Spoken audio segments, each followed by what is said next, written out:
沈总，我知道3天后就是您和苏小姐的婚礼，但她的检查结果显示确诊感染了疯犬病，这种变异毒株通过异液就能传染，而且致死率100%啊！疯犬病？可我们家并没有养狗，小唐怎么会染上这种病？你们会不会搞错了？千真万确，只是现在症状还不明显，但按照病程发展，1个月内就会病发身亡。但好在黄宇医药的全球首例疯犬变株疫苗已经进入最终临床阶段，苏小姐有救了。小玉，吩咐下去。 给我不惜一切代价，加速疫苗研发。沈总放心，集团投入了半数资金在这项目上，研发团队24小时轮班，1周内必定问世。3天后就是您和苏小姐的婚期，一定没问题的。奇怪，小唐亲口告诉我他最怕狗，还对狗毛严重过敏，看见都会绕道走，怎么可能会得疯犬病呢？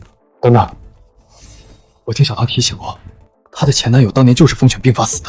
但是这种变株病毒从感染到病发，最多只有1年。 苏小姐的前任已经走了3年，如果真的被她感染，不可能现在才发病。难不成你怀疑苏小姐和前任还有？怎么可能做出这种事情？3天后就是我们的婚礼，但这段时间忙着出差，确实有些忽略她了，还是先回家再说吧。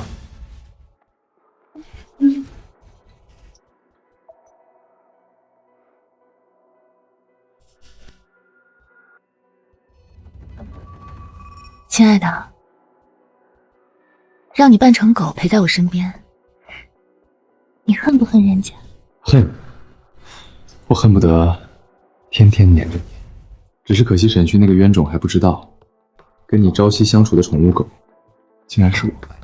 3年前你装疯犬病发假死，我趁机靠近沈勋，现在又让你天天钻进那身狗皮里，看你这么委屈，人家都心疼死了。 不过3天后就是我和沈浩的婚礼了，等他在婚书上签下字，整个寰宇就是咱们的了。是啊，我们做了这么多，不就等这一天吗？再忍耐几年，绝了！你这胳膊怎么回事？之前还好好的。你说这个啊，前段时间被路边的野狗咬了一口，放心吧，不影响我的威猛。好了，趁那个冤大头出差。 快让我泄泄火！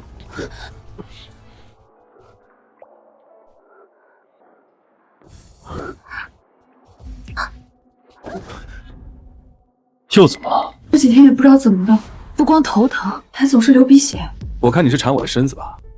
既然这样，这次就玩的再野一点。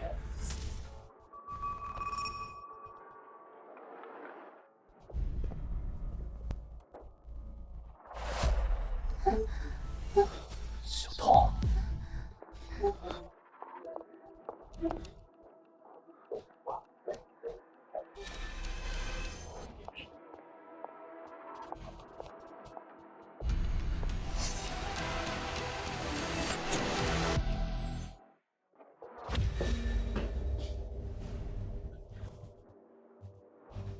还好我及时稳住没露馅儿，这人居然半路折返，简直要坏了我的全盘计划。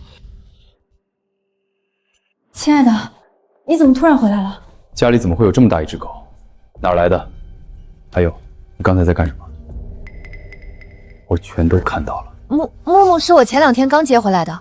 你最近一直出差，家里太冷清了，就想养只宠物陪陪我。我看它的毛打结了，就想着梳一下。你说刚才看到什么了？梳毛？可是我刚刚明明看到一个男人，你亲口跟我说过，你从小最怕这些动物，看见都绕道走。 还说对狗毛严重过敏，现在居然直接养在家里。我这些年慢慢适应了嘛，而且我提前问过了，木木不怎么掉毛的。那这些呢？这也是养狗用的。这是最新款的狗绳，我听说这种训练搞狗狗最有效了。蜡烛是刚才突然停电，我从抽屉里翻出来的。倒是你，我们这么久没见，我在家都想死你了。难道真的是我想多了？ 怎么可能背叛我呢？好，这些我都不管，我只要你老实回答我一个问题：你的前男友林真死了？死了，3年前就死了。我还带你去扫过墓，你忘了吗？好了好了，别说这些了。木木，来，快给爸爸打招呼。沈勋，今天老子给你当狗，等我们拿到黄宇，也让你尝尝当狗的滋味。你看，他多喜欢你。木木很乖的，从来不乱叫，也不会咬人。我到底在怀疑什么呀？毕竟这只是一只狗而已啊。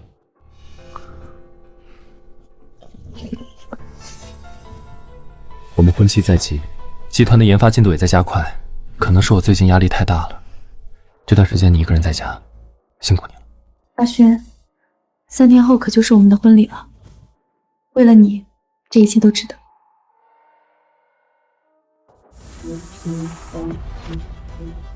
怎么了？这是什么？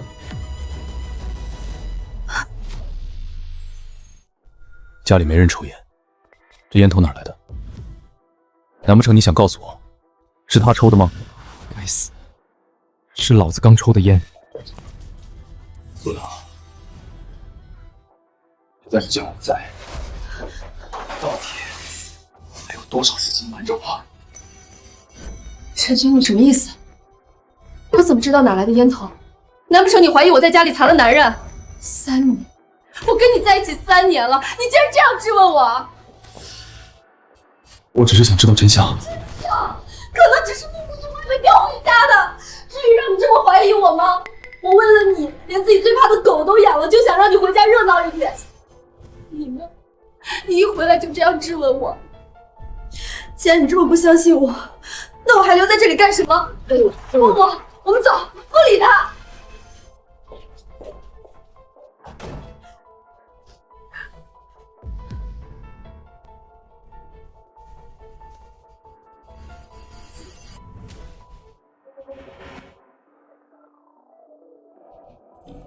不对，进门前我明明看到了他在和一个男人，可是我进来那个男人就消失了，而且他向来温柔，从不发脾气，怎么提到狗就突然像变了人？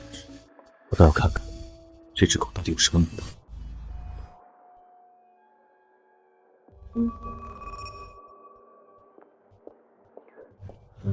沈总，您的意思是怀疑家里的那只狗是人贩的？这怎么可能呢？我起初也不相信，但越想越奇怪。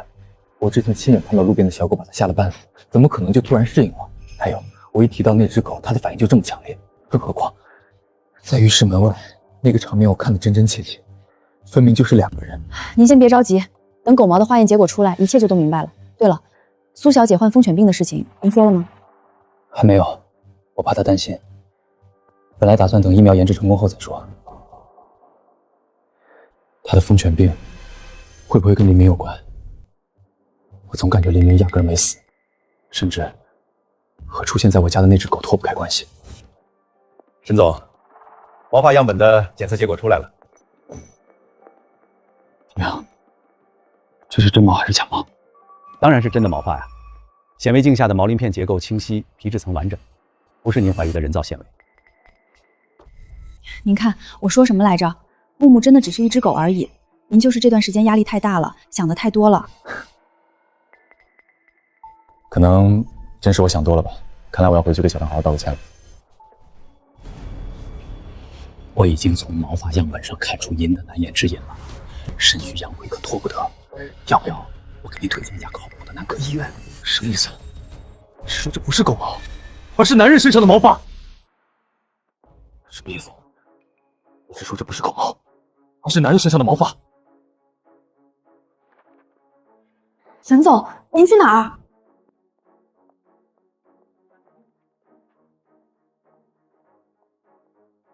我要当面找苏唐问清楚，这到底是怎么回事？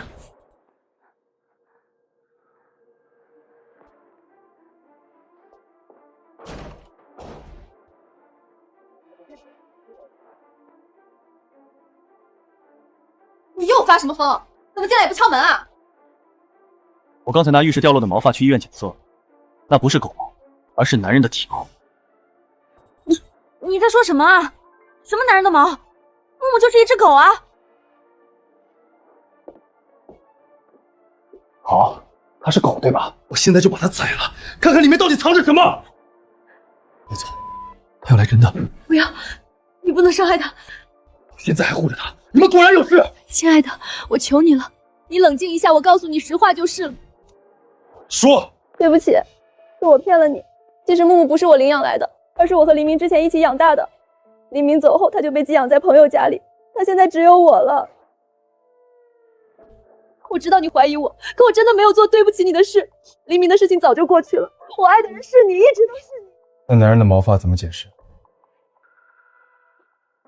今天早上我带木木出去遛弯，你知道的，邻居大哥喜欢养狗，他看木木可爱，就蹲下来撸了它好一会儿，可能是那时候留下的吧。也正是因为这样，我一回来才带他去浴室梳毛洗澡的。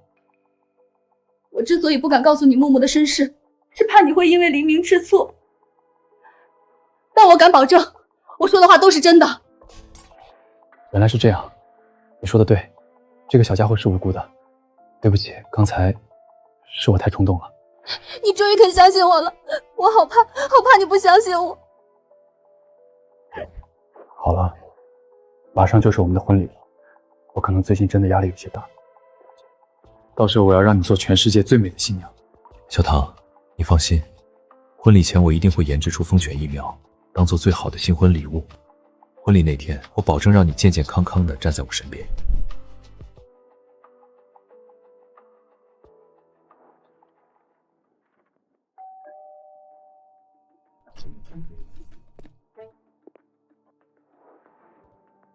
沈总，打扰您了。前几天您家有陌生访客登记进入小区后再也没有出来，我们需要向您核实一下。我们家的访客，最近没听说有客人来拜访。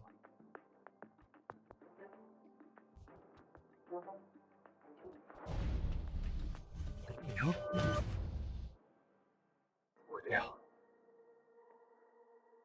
你确定这上面的名字是真实的吗？当然，咱们这是高档社区，但凡出入的陌生访客都要登记实名证件的。我问你，苏唐最近经常遛狗吗？我在这工作这么久，各家各户的狗我都熟，可苏小姐，我从来没见过她遛狗。苏小姐前不久还投诉过物业，说自己对狗毛严重过敏，让我们提醒其他业主遛狗时绕开您家门口。就因为这个原因，隔壁养狗的大哥上周就搬走了。隔壁养狗大哥上周就搬走了？怎么了？苏小姐现在不过敏了？没事，谢谢你的提醒，辛苦了。苏唐，你一次次的骗我，到底有什么目的？还有，3年前死掉的黎明又为什么会出现在这里？难道他是假死？小玉，马上备车，去西山龙园。吓死我了！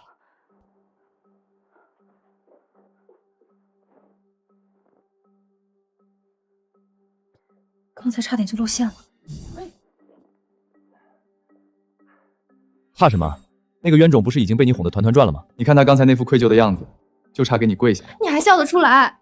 他刚才拿剪刀的时候，我真怕他直接捅过来。你要是有个3长2短，我这心该有多疼啊！幸好没被审讯发现，以后注意点，别什么东西都往地上落。有什么大不了的？这是什么？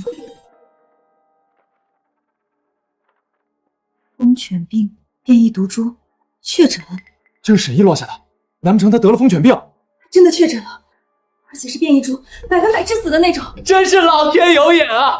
我当初只是谎称风犬病驾死脱身，没想到他审讯还真得了，真惨。是啊，这么一来就别怪我们抢了他的公司，是他命中压根就没有人死，这是老天爷送给我们天大的礼物。今天还真是双喜临门，来，我们提前庆祝一下即将到来的好日子。又怎么了？没事儿，头突然昏了一下，最近总这样，我们继续，别小心。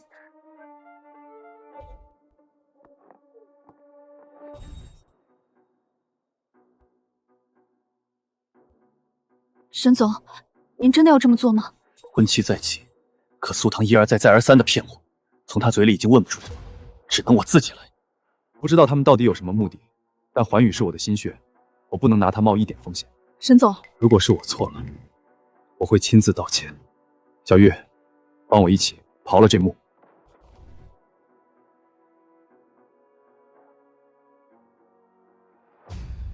苏唐，我倒要看看你到底瞒了我什么事情。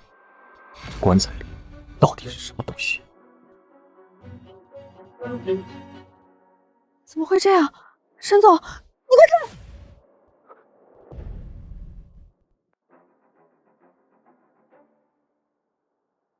沈总，这棺材里还真的埋了人，看来您真的错怪苏小姐了。难道真的是我错怪他们了？这段时间您压力太大了，不仅要忙3天后的婚礼，又要操心疫苗研发，现在还得应付苏小姐的事儿，换谁都得胡思乱想。可事实摆在眼前，黎明确实已经走了3年了。我竟然做出这种事情，大白天竟然跑来挖了未婚妻前男友的墓，要是传出去，别人一定会笑话我，让小唐知道了，他该多伤心啊！哎，你看这家人真是奇怪，给狗买一块墓地埋进去，现在又挖出来，这不是吃饱了撑着吗？谁说不是呢？现在的有钱人想法真搞不懂。二位，请留步。你们刚才说什么？什么狗？我说这棺材里埋的是狗啊，怎么了？你怎么知道是狗？我亲眼看见的。3年前我来扫墓，就在这块墓地，一男一女给一只大狗下葬。我当时还纳闷呢，头一回见人给狗买这么贵的墓地，而且你看这骨相，头骨和牙齿分明就是狗啊！是不是这2个人？对对对，就是他们。当时俩人还在这墓前有说有笑的，好像在得意什么，真是搞不懂。沈总，这……所以，黎明压根没死，死的只是一条狗。那家里的那只狗一定就是黎明扮的吧？为了骗我，还真是不择手段。疫苗研发的怎么样了？大家效率很高，不出意外的话，明天就能宣告成功。通知下去，这段时间大家辛苦，从现在开始所有人放长假，研发全线暂停。什么？沈总，那苏小姐的病……照我说的做。是。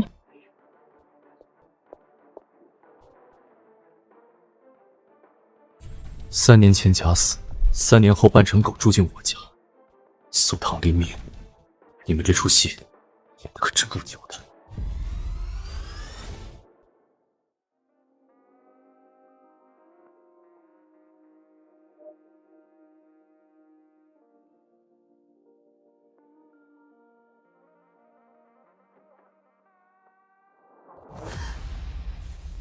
亲爱的，你回来了，怎么也不提前说一声？怎么？我回自己家找自己的准新娘还要打报告啊？只是你一个人在家，怎么也穿得这么漂亮？当然是为了等你啊，不然我还能穿给谁看？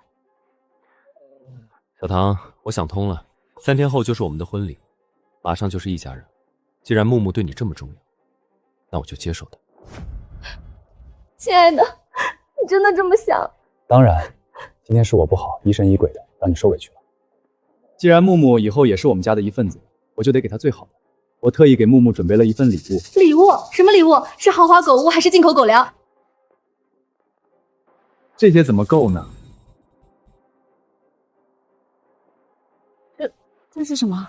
我刚才说了，既然是一家人，那就要给木木最好的。这是别人特意从农场运来的上等黑猪肉，本想是送给爸妈做菜的，可我看木木这么可爱，就特意把猪腿留给他了。这样啊，好吧，我晚些时候就炖给木木吃。别晚些时候，就现在，生的才是纯天然的。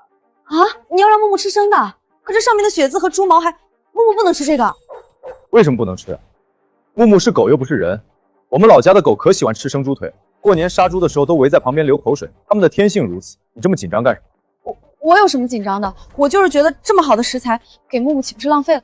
我沈家家大业大，还不能惯着一只狗吗？今天就让孩子开开荤，没什么大不了的。木木乖，这可是爸爸特意给你准备的，今天有我在，你想吃多少就吃多少，猪腿我够。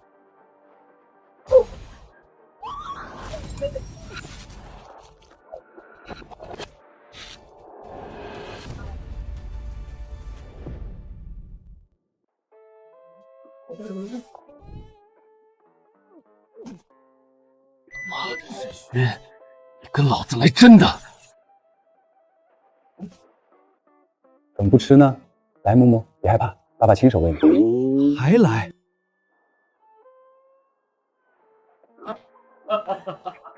儿子，儿子，你们这是干什么呢？大白天的，你在家拿个猪腿瞎晃悠什么呢？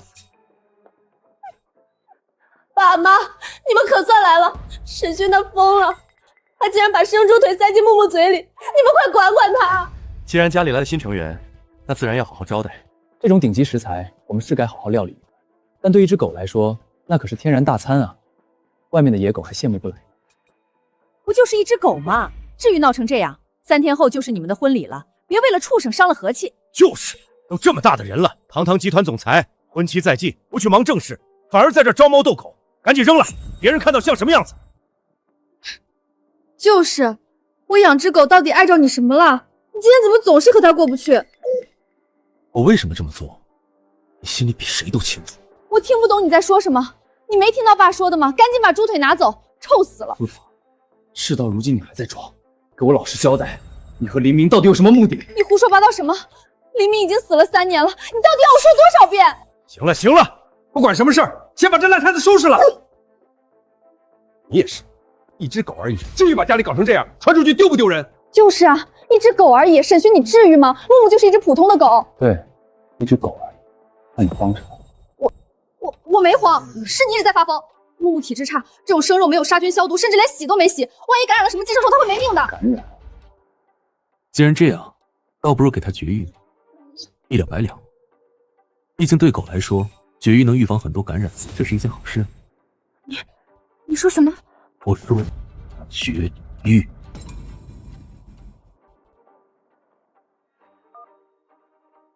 王医生，绝育手术准备好了吧？我们现在就带木木过去。什么？我绝育？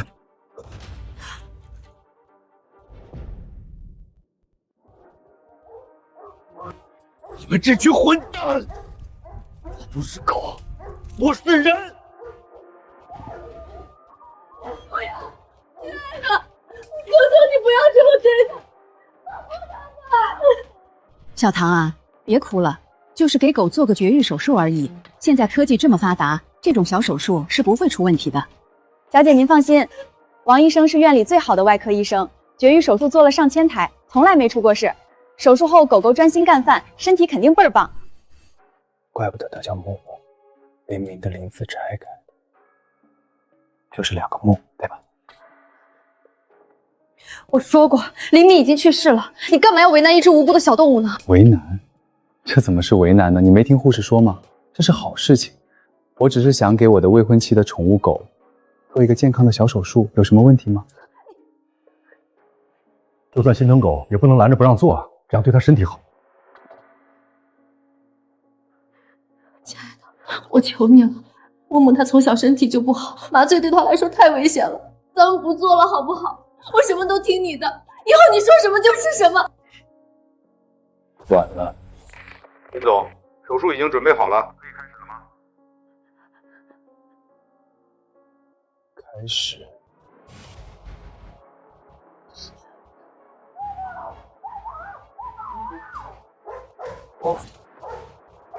这是麻醉，不要扎下来。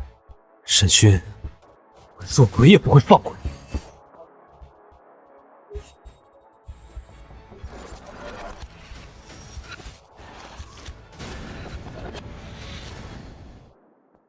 3厘米，2厘米，1厘米，准备下刀！怎么回事？怎么突然停电了？是你拉的闸，苏唐，你到底在害怕什么？亲爱的，这手术真的不能做，算我求你了，放过木木行吗？没事了，没事了，有我在，谁也别想伤害。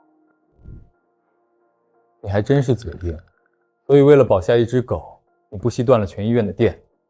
你至于这么抠字眼吗？木木是我的狗，我就是心疼它，不想让它受罪，怎么了？我要什么做？沈总，那绝育手术还继续做？不做！都给我滚下去！沈勋，我不知道你到底搭错了哪根筋，一直和木木过不去。但今天有我在，谁都不能碰它。家人，苏唐，你对这只狗的感情是不是有点太深了？那又怎么样？我就是心软，不行吗？我们在一起3年，我之前怎么没看出来你是这种人？你要实在看不惯，咱俩就别过了。不过了，你舍得吗？哦，不对，是你。舍得吗？我听不懂你在说什么。儿子啊，女孩子心软，小唐这么说倒也能理解，那怨了。是啊，婚期在即，你非要和一只狗过不去干什么？又是拉电闸，又是做手术的，至于吗？狗，你们倒不如亲自上去看看，木木到底是个什么东西。亲自看看，你这孩子怎么神神秘秘的？我倒要看看，这狗到底有什么名堂。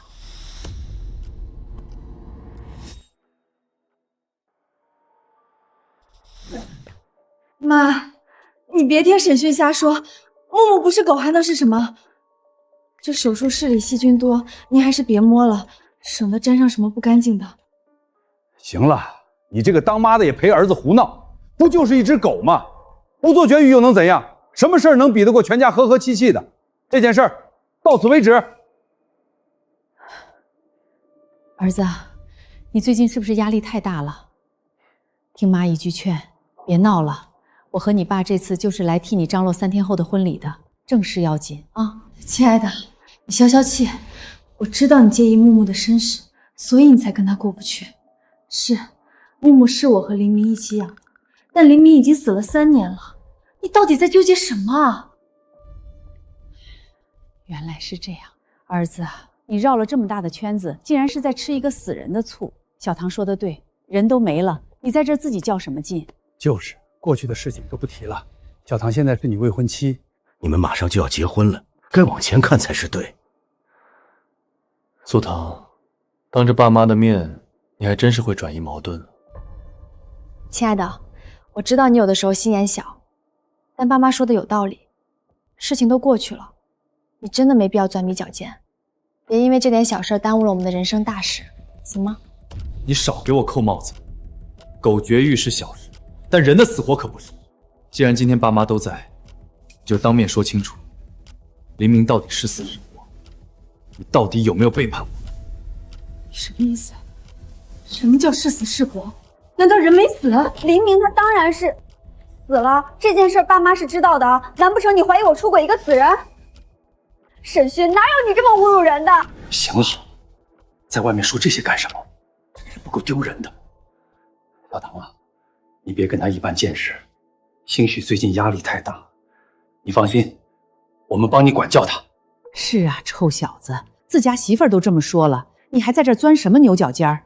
走吧，婚礼的准备事项还有一大堆呢，别在这儿耗着了。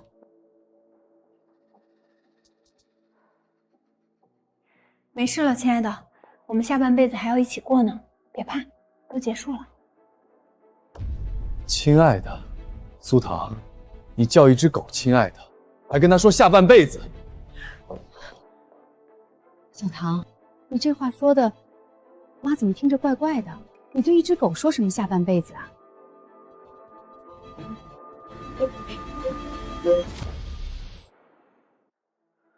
是啊，小唐，狗又不是人，它能活几年？哪来的下半辈子？你这不是急糊涂了吗？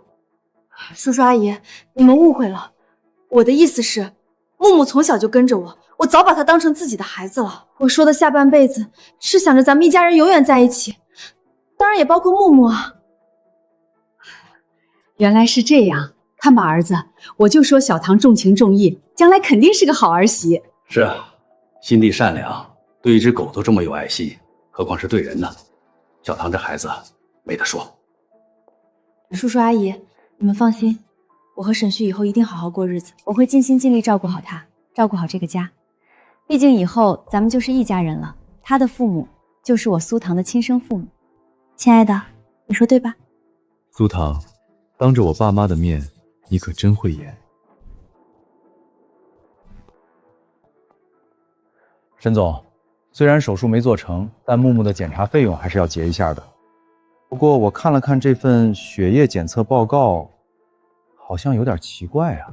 完了完了，怎么把这回事给忘了？要是让他们看见报告上的人体特征，那黎明不就全暴露了？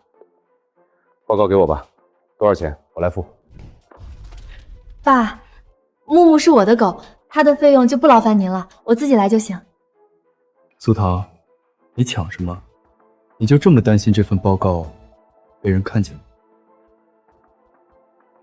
我只是不想让爸妈替木木操心而已。木木是我的狗，他的事情自然要我负责。行了行了，教堂懂事儿，不想花我们的钱，年轻人有自己的担当，挺好。王医生，刷卡吧。苏小姐，您真的不看看检查报告吗？我从业这么多年，经手过无数猫狗，但你家木木的血液报告真的很奇怪，所有指标都不像是狗的，反而更像是人。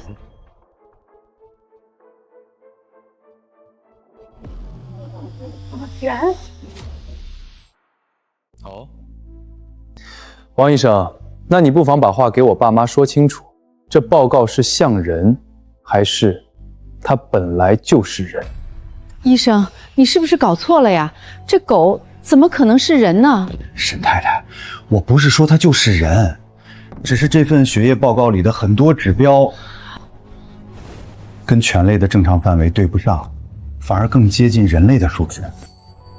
那正好，安排木木拍个片子，万一是有什么潜在的疾病，也好及时治疗啊。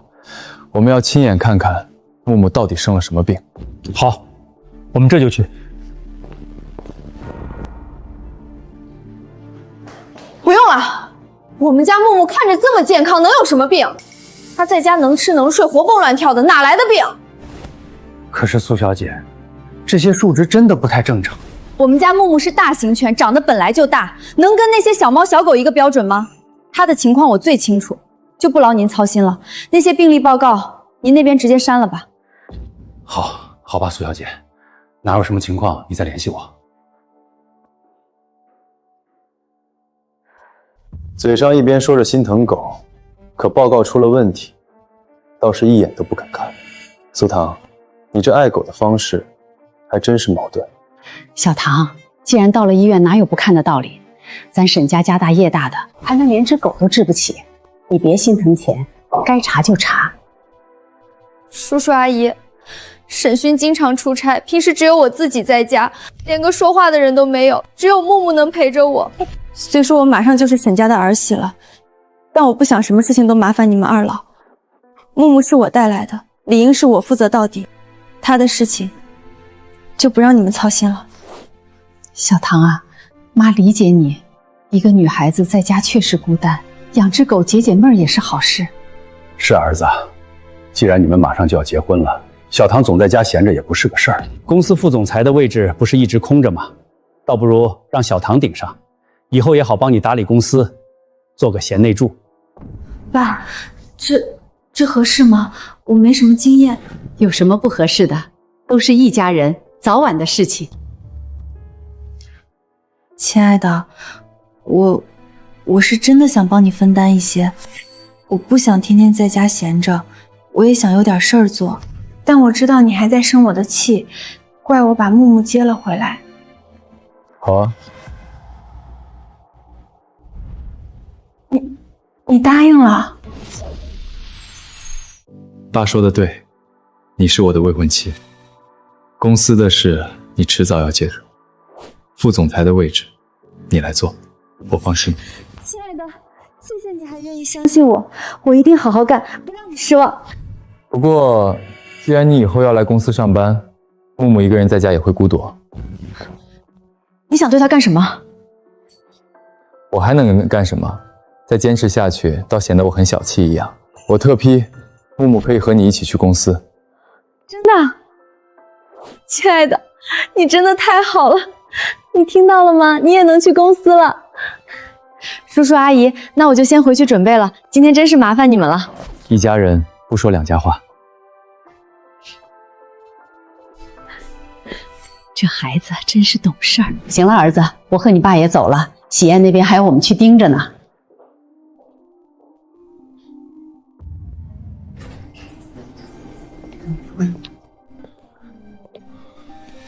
沈总，按您的吩咐，我把检测报告的备份偷偷留了下来。我敢保证，木木绝对不是狗。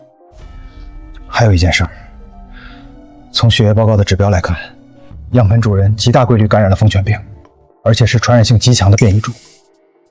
也是变异株，这么一来全说得通了。苏唐，你恐怕现在还不知道自己已经被林明传染了吧？既然你想演，那我就陪你演到底。我倒要看看你们究竟在谋划些什么。沈勋那个王八蛋，不仅让我吃泔水，还差点把老子的命根子给切了。幸好你刚才反应快，不然我下半辈子就真交代在那张手术台上了。起初我也以为暴露了，但你没看见吗？那两个老东西一直在帮我说话。沈西最后不还是把副总裁的位置交给我了？如果他真起了疑心，会把这么重要的位置拱手让出来？有道理，亲爱的，你也太厉害了，不仅保住了我的宝贝，还白捡一个副总。老子就知道大难不死必有后福，等熬过3天后的婚礼，我就能住他的别墅，开他的豪车，花他的钱。嘿嘿，至于他的女人嘛，本来就是我的。瞧你那点粗心。怎么了？可能最近没睡好，眼睛有点怕光，没事儿。沈旭啊，沈旭，你给老子等着！泔水也好，绝育也罢，这笔账老子早晚连本带利还给你。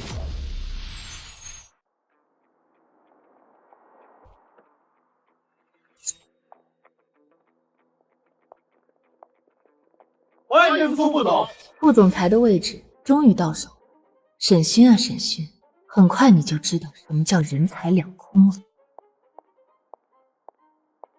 亲爱的，再忍一下，等到了办公室我就放你出来透气。沈总，您这么做也太冒险了。既然您已经知道那狗皮底下藏着的就是林明，为什么不直接揭穿他们，还要这么大费周章？揭穿，那多没意思。饭要一口一口吃，事要一步一步来。既然喜欢装狗，我倒要看看他能装多久。您放心，都安排好了。很好，好戏就要开场了。苏小姐，请留步。干什么？你们不认识我是谁吗？敢挡我的路？苏小姐，我们当然认识您，但公司向来有规定，所有进出公司的动物必须佩戴公司统一发放的宠物嘴套，否则不得入内。规定2天后可就是我和你们沈总的婚礼了，那木木自然也是沈家的狗，金贵得很，跟那些乡下土狗能一样吗？但在公司也要按规矩办事，还请您理解一下。都活腻歪了吧？我可是你们沈总的未婚妻，新上任的副总裁，你们敢拦我？信不信我现在就炒了你们？这规矩也是为了员工们的安全着想，更何况您现在已经是集团副总了，更应该以身作则，别让旁人看笑话呀。算了，因小失大可得不偿失了，当务之急是顺利就任才对。行吧，算了，我既然坐上了副总的位置，该守的规矩还是得整守了。把嘴套拿来。还是苏副总明事理。亲爱的，进了办公室就摘掉，听话。苏唐布，不要啊！我的出气口。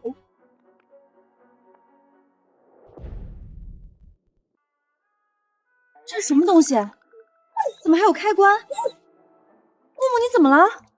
苏副总，这是研发中心刚出的新款宠物嘴套，带有防甩脱功能，一旦上了锁扣，狗怎么甩头都掉不了，特别安全。这套的这么紧，万一憋着我们家木木怎么办？不行，赶快给我取下来。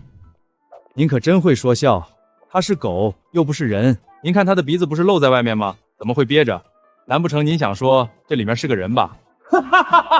再这么耗下去，林明非憋死不可。算了，先到办公室再说。算了，身为副总裁，是该遵守公司规定，以身作则。我办公室在哪儿？快带我上去。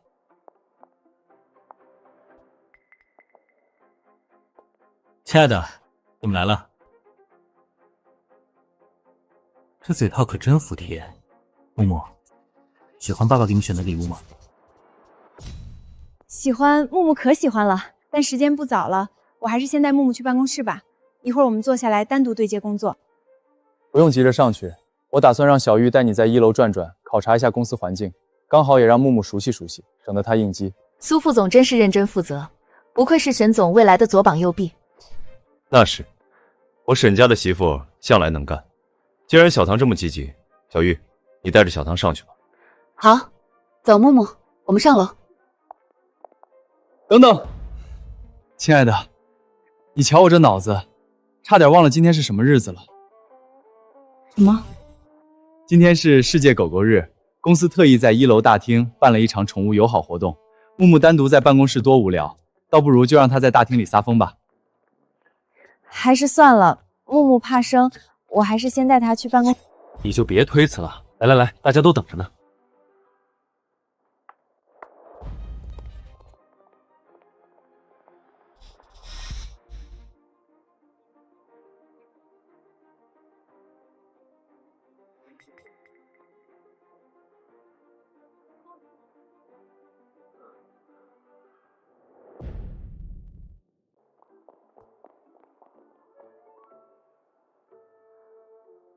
哇，这就是沈总家的木木嘛，好可爱啊，毛好软。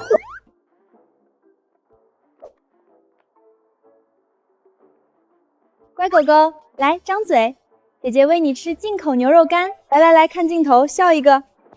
你能不能离我远点儿？老子不是真的狗，别摸我。那肉干别往我嘴边凑，我不吃。小唐，你看大家多喜欢木木，你就让他们和木木玩一会儿。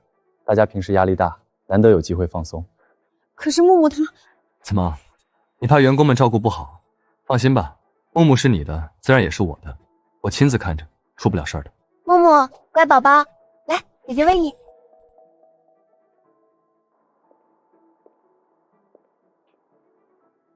木木啊，你看姐姐们对你多好，你要是不吃，他们会伤心的。来，给爸爸一个面子，尝一口。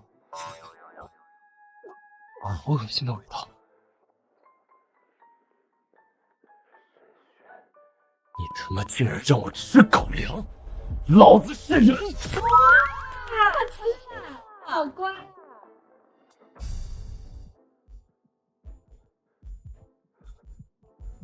黎明，对不起，为了我们的计划，你再忍忍，千万不要暴露啊！沈勋，给我记住，这笔账老子一定会还的。好了，各位，谢谢大家对木木的喜爱，但他已经吃的太多了，我担心会消化不了，大家还是快去工作吧。小唐，你这样倒是提醒我了，咱们让木木活动活动，消化一下怎么样？你们还不知道吧？我们家木木可聪明了，他会好多才艺呢。木木，来，给姐姐们表演一个，转个圈。转圈？沈旭，你当老子是马戏团的猴子？木木，大家都好吃好喝的款待你，但你要是不给面子的话，小心我再把你送到王医生那里绝育哦。好厉害！不错，再来一个，或者老子什么时候受过这种羞辱？沈勋，你给我等着，我早晚要把这一切连本带利的还给你。不愧是我沈家的好狗，真听话。够了，给我住手！木木不舒服，我要带他去办公室。小唐，狗狗天生就喜欢热闹，你在这儿着什么急？难不成还有什么事情是我不知道的？没啊，今天是我第一天就任的日子，应该以工作为重，而不是带着木木陪大家在这瞎闹。爸妈提议让我来管理公司，不是让我做这些的。行吧，那今天就到这儿吧，大家散了吧。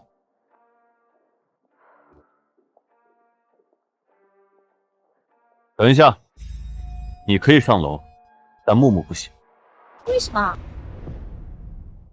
沈勋，昨天可是你亲口答应的，木木可以跟我一起来公司的，怎么现在又反悔了？我是答应过你，但刚接到通知，稍后会有客户来视察，需要你一起陪同。沪宇是医疗公司，自然对卫生要求很高。如果被客户撞见我们放任宠物狗在大楼随意行动，影响可就不好了。这个你放心，我会把木木锁在办公室里，不让他乱跑的。小唐，你现在已经是副总裁了，要以大局为重。何况公司现在正是关键时刻，绝不能出任何乱子。保险起见，你还是把他留下吧。可是木木他在大厅不也……放心吧，我早就给木木准备好了休息的地方，保证让他舒舒服服的，比你的办公室还高级。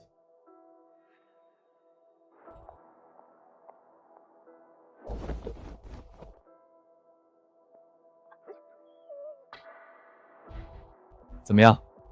全自动恒温宠物别墅，里面吃的喝的一应俱全。木木住在这儿，绝对不会受委屈。你就安心上去接待客户，结束了再来接他。哎呦，天气预报说今天降温，我说大堂怎么这么冷？是啊，木木在这儿会受凉的，还是去办公室待着吧。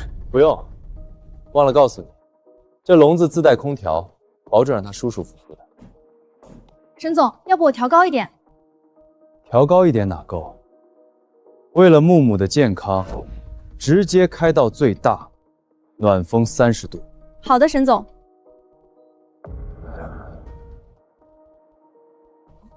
明明穿着那身厚狗皮套，本来就闷得喘不过气，现在还要开诺风，这不是要他的命吗？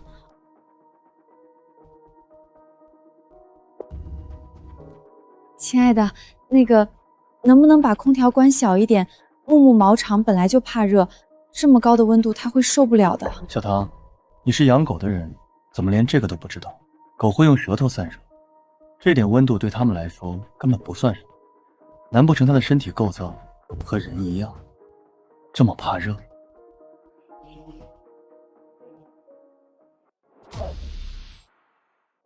怎么会和人一样呢？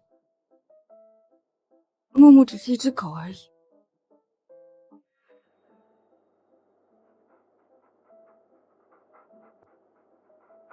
对了，差点忘了，光有房子哪够，我还给木木找了个伴儿。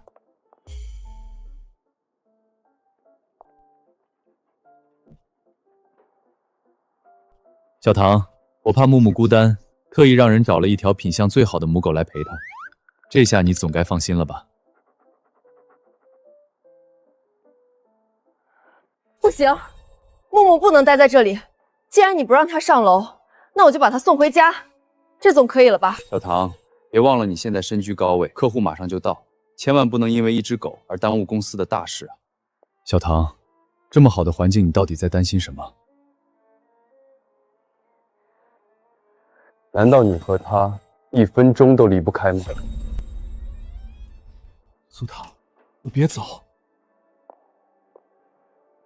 木木，你忍一下，我很快就下来接你。你在这里乖乖等我，千万别闹。苏唐，你别走。苏唐，你回来，你不能把我一个人扔在这儿。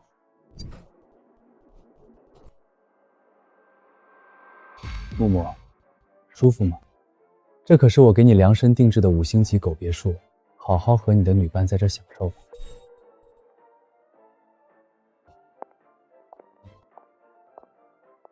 这只是第一步，苏唐、林明，你们不是很能演吗？我倒要看看你们能装到什么时候。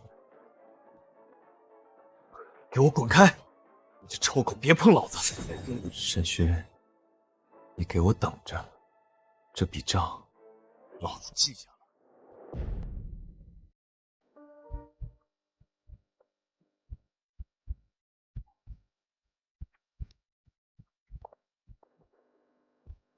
亲爱的，让你久等了，委屈你了。来，先喝口水。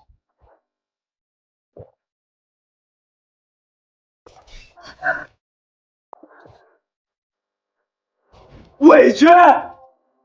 你知道那只母狗对我干了什么吗？它竟然钻进我的……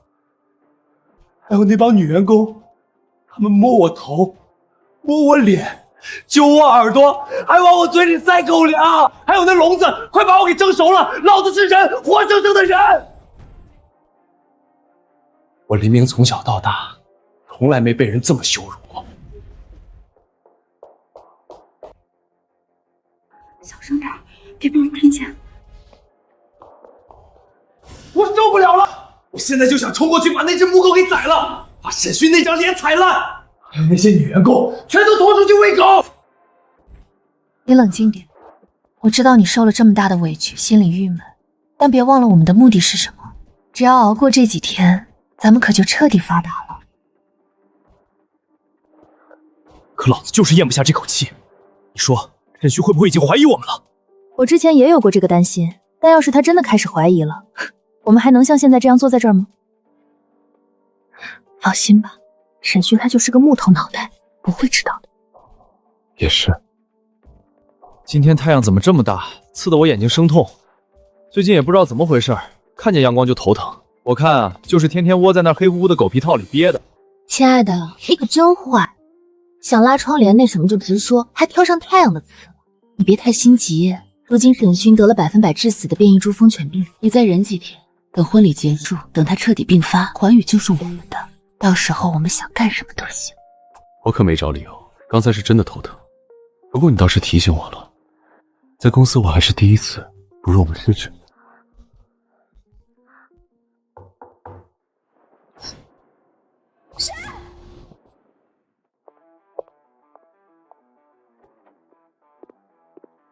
苏副总，这是您吩咐拿来的公司财务报表，您过目。这是什么项目？怎么会花这么多钱？您说这个啊，这是沈总亲自牵头的疯犬疫苗研发项目，目标是开发出世界上第一款治疗变异株疯犬病的疫苗。沈总特意下令要加急加快，不惜一切代价推进，所以投入的金额就比较大。沈勋为了让自己活命，还真是舍得下血本。可这些钱以后可都是我，这也太浪费了。行，放着吧，我慢慢看。木木，你也在这儿啊？你可真乖。苏副总，您和沈总2天后就要举办婚礼了，大家可都听说了。不光如此，木木现在也特别火。您看，这是刚才大家拍的视频，他都快成小网红了，真羡慕你们一家人。沈总说了，既然木木这么受欢迎，稍后在您的就职会议上宣布，以后让他每天都来公司当吉祥物，既能陪您，又能提升公司知名度，一举两得。哦，他怎么说话了？完了，这下全完了。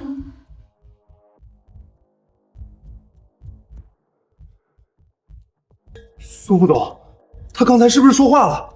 而且还站起来了，怎么像人一样？这到底是怎么回事？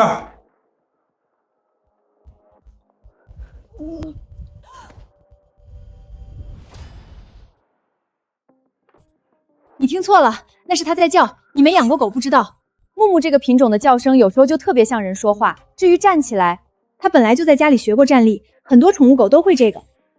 我们家木木通人性，他这是喜欢你，在跟你撒娇呢。真的？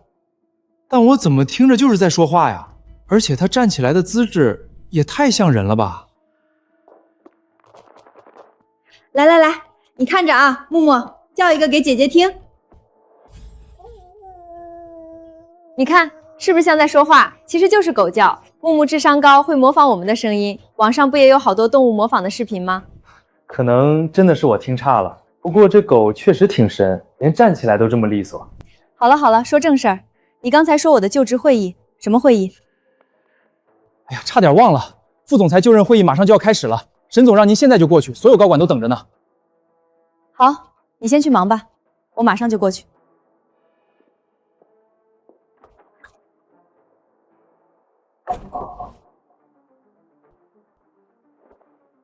沈旭那个王八蛋，他竟然还想让我每天都来公司当什么吉祥物，老子不干了！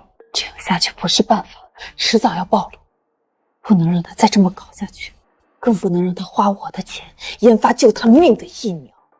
一会儿的就任会议上，我必须想办法搅黄疫苗项目，好让他早点去死。一会儿的会议上，你有把握？他不是想活吗？那我就让他活不成。这个项目花了公司这么多钱，我只要在会议上带一带节奏，不怕没人跟。好主意，我跟你一起去。怎么，被折磨的还不够？一会儿你是主角，关我什么事？再说了，这么有趣的场面，我可不想错过。好啊，刚好我要让我的爱人和我亲眼见证这一光辉时刻。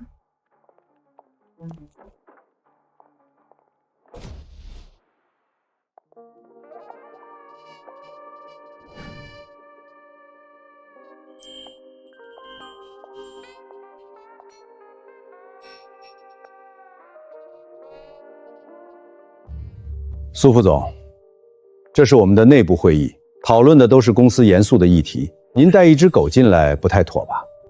是啊，我们理解您喜欢宠物，但开会都要带着，传出去怕不是要让人笑话。各位放心，木木很乖的，从来不乱叫也不乱跑。我怕他一个人在办公室搞破坏，所以才带在身边，就一会儿，不影响大家讨论。各位，一只狗而已，不影响会议。我们家木木听话的很，对吧，木木？我审讯的狗一直这么听话。审讯居然会帮木木说话，还真是太阳大西边出来了。好了，既然人都到齐了，那就开始吧。首先，我宣布，从今天起，我的未婚妻苏唐女士将担任公司副总裁一职，大家欢迎。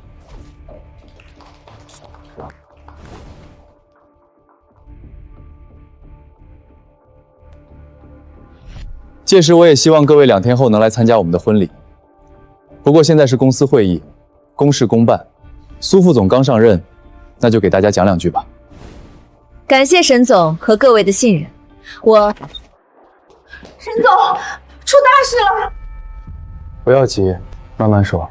沈总，研发中心那边传来消息，疯犬疫苗的项目卡住了，动物试验的数据不够，必须马上做新一轮临床试验，而且紧急需要一只符合条件的实验犬，体型、年龄、健康都得达标。如果找不到，项目将会前功尽弃啊！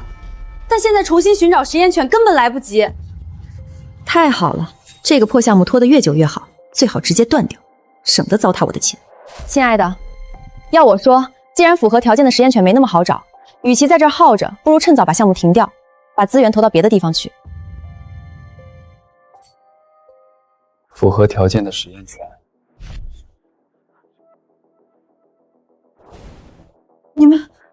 你们看木木干什么？沈总，您家这只狗体型、年龄看着都挺合适的啊。什么？哎呀，我明白了，怪不得你今天非要带着木木来参加会议，原来早就知道需要狗狗做实验。小唐，你也太贴心了。各位，大家都看到了吧？我未婚妻苏唐刚上任副总裁，就这么明事理。她知道研发遇到了瓶颈，知道我们需要实验犬，所以直接把木木带来了。他这是要让木木亲自参加实验啊！这是何等的奉献精神！朱副总果然有大格局，以身作则，用自己的狗做实验，佩服。是啊，这才是我们晃玉的精神，舍小家为大家。不是，我没有。木木是我的狗，它对我来说就像家人一样，我绝不能让它冒这个险。小唐，你现在的身份不是普通人，你是浩宇的副总裁，要以大局为重。这次实验如果成功了，木木就是头号功臣，到时候公司上下都得感谢你，感谢木木。而且实验成功之后，疫苗上市，公司股价大涨，咱们家的日子也能过得更好，一切都是为了我们这个家呀。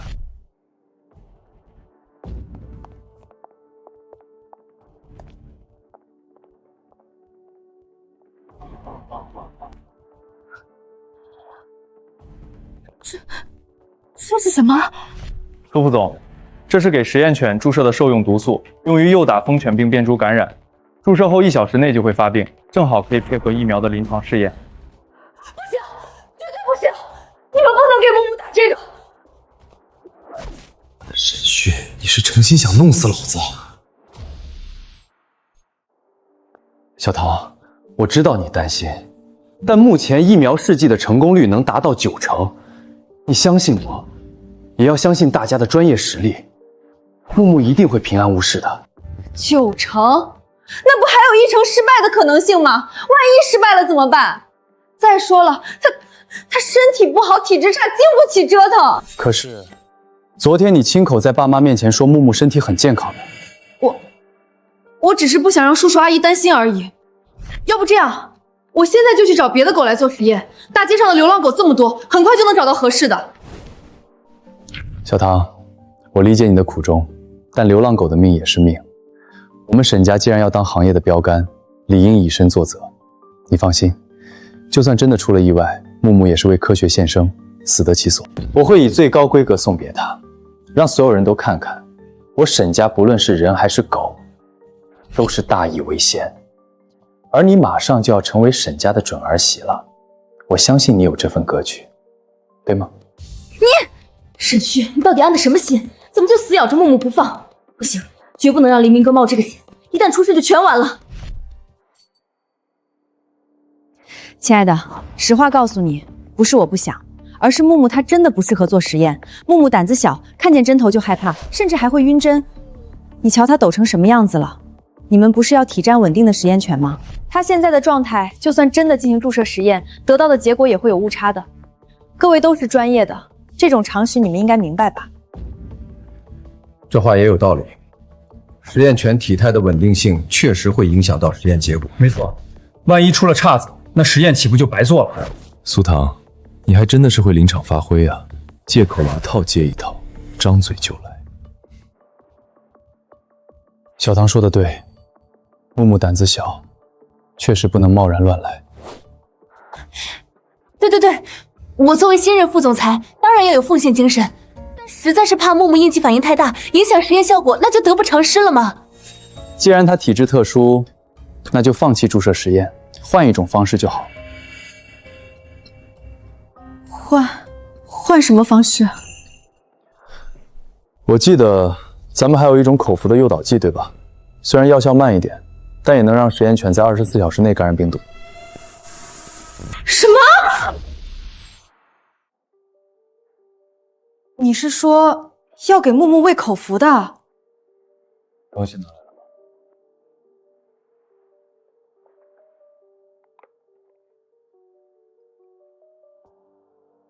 既然木木害怕打针，那就用口服的方式。24小时的起效时间足够我们做准备了。小唐，这种诱导剂是公司刚研究出来的新品，适口性很强，木木不会有任何抗拒反应，而且更方便喂。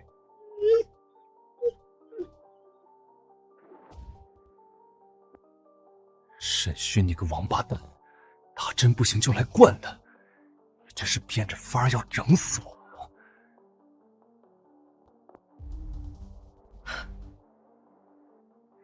小唐，你刚才的担心是正确的，但这下别说木木会应激了，他连味道都尝不出来，就跟喝水一样。现在你总该放心了吧？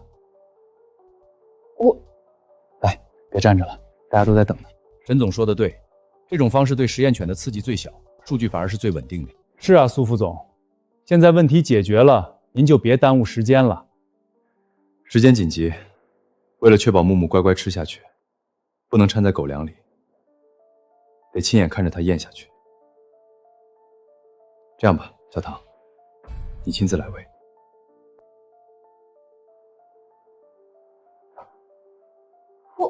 我来喂。当然是你，木木最信任你，你喂，它肯定乖乖吃下去。来吧，大家伙可都等着呢。不要啊，苏唐，这东西很辣，我是会死的。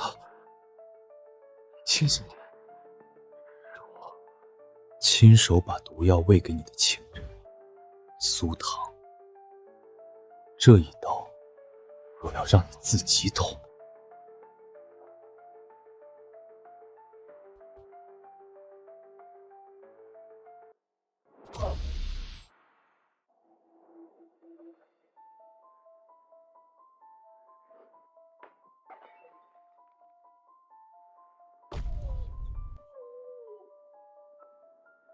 你这是干什么？那可是唯一的诱导剂，公司上下只有这一瓶。我还是不同意，木木不能做实验。今天你们谁都不许碰它。小唐，你至于吗？一只狗而已，实验成功了皆大欢喜，实验失败了那也是为科学献身。你怎么就这么想不通呢？它不是普通的狗，他怎么了？难不成这只狗有什么秘密？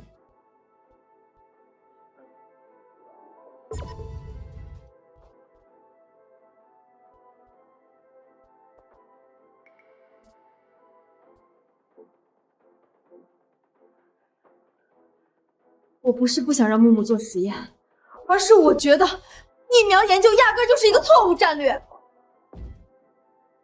错误战略？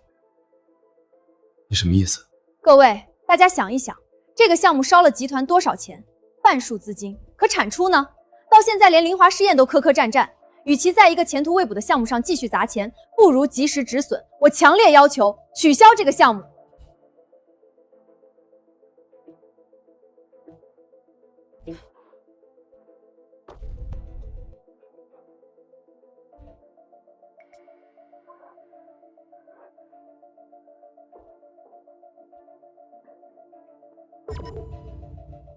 苏副总，话不能这么说。其实这个项目是在救人啊，恐怕您到现在还不知道。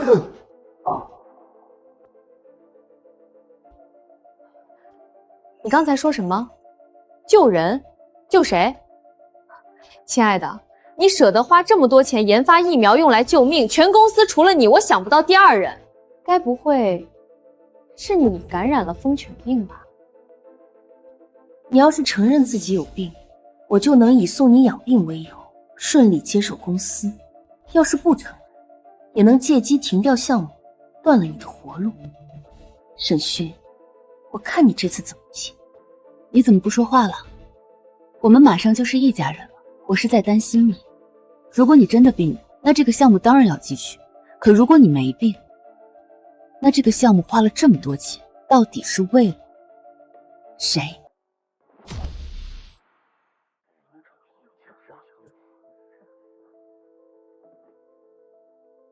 得病的当然不是我。我都已经看到了，你还在给我装，嘴还挺硬。既然你自己都这么说了，那就别怪我顺水推舟了。那就好，我们婚期在即，我还以为既然大家都平安无事，那这个项目就是白白烧钱，我看停掉也罢。既然有分歧，那就按董事会的规矩来，投票决定。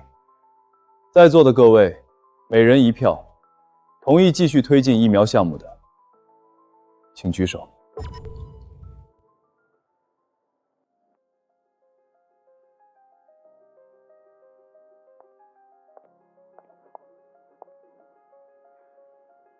张总监，我记得你最重视的那个新药审批项目一直卡在资金上吧？只要疯犬项目停了，预算就能重新分配。我可是很看好你的项目，到时候我亲自为你特批，你的项目不就有救了？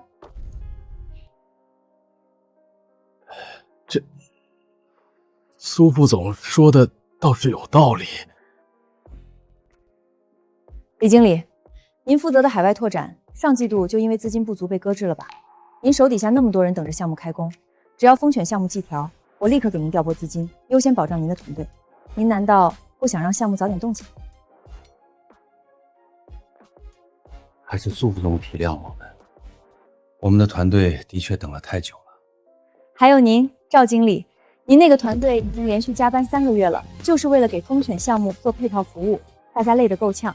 只要这个项目取消，我第一个给您团队批带薪长假和项目奖金。您忍心让大家继续熬下去？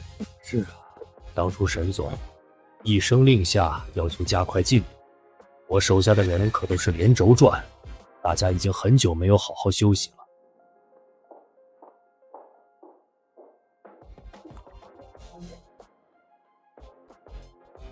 苏副总，您这是什么意思？沈总苦心经营这一切，自然有他的道理。您现在是打算全都推翻吗？你眼里还有没有沈总？首先，你只是一个助理，给我端交好你的态度。其次，我作为公司副总裁，理应有这些决策的权利吧。最后，我想说各位，我不是要跟沈总作对，我只是站在公司的角度考虑问题。毕竟钱要花在刀刃上，刚才许诺大家的，我苏唐说到做到。亲爱的，我也是为了公司好，你会支持我的对吧？沈总，您倒是说句话呀！小唐，你这么做是会后悔的。我后悔什么？停掉没用的项目，那是为公司挽回损失。你要知道，项目一旦暂停，前期工作就全白费了，再想启动就是遥遥无期了。你这是在断自己的活路。亲爱的，瞧你说的这么严重，什么活路不活路的？公司被拖垮，那才是没有活路。众所周知，2天后就是我和沈勋的婚礼，所以一家人不说两家话，只要为了公司好，一切都值得。各位还是很支持我，对吧？既然如此，那我宣布即刻起全面停止疯犬。还没有开始投票，急什么？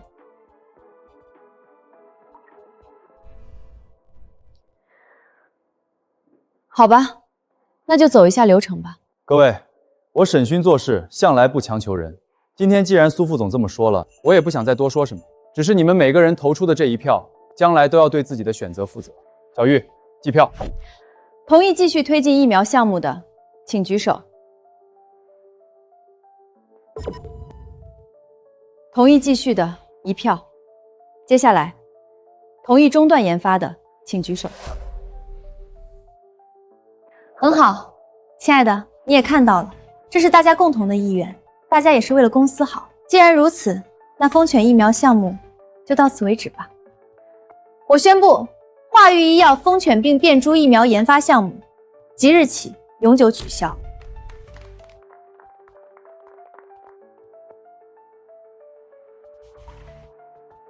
沈勋啊沈勋，你以为你能斗得过我？没有了疫苗，你就等死吧！真是死要面子活受罪。欢宇很快就是我和凌宁哥的。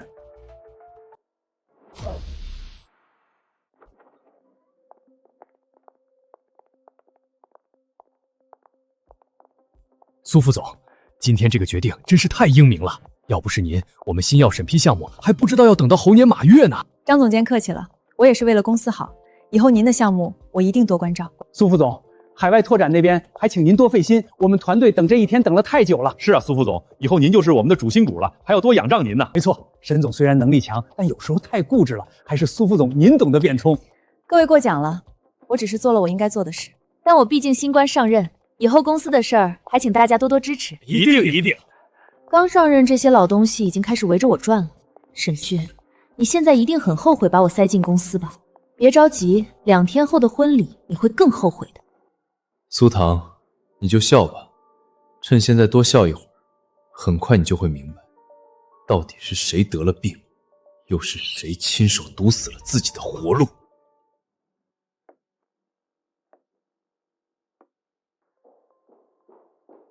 沈总，您看他得意的样子，竟然当场宣布取消了项目，这不就是在断他自己的活路吗？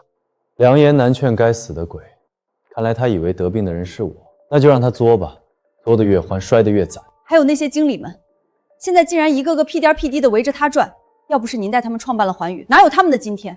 真是一群白眼狼。有句话怎么说来着？要想人灭亡，必先让其疯狂，让他们疯够了，就该收网。婚礼准备的怎么样了？我和您的父母已经对接过了，婚礼就安排在2天后，请柬也发下去了，宾客名单都已经确认。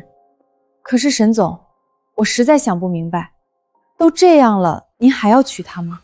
娶？为什么不娶？当然要娶。重头戏马上就来了。什么重头戏？我要让这对狗男女当着所有亲朋好友的面，彻底身败名裂。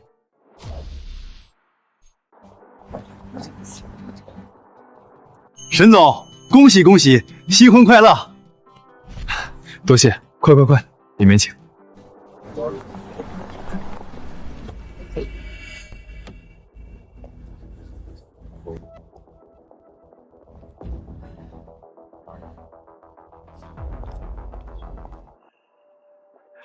亲家公、亲家母，可算把你们盼来了，一路上辛苦了。走，咱们进去聊，里面准备了茶点。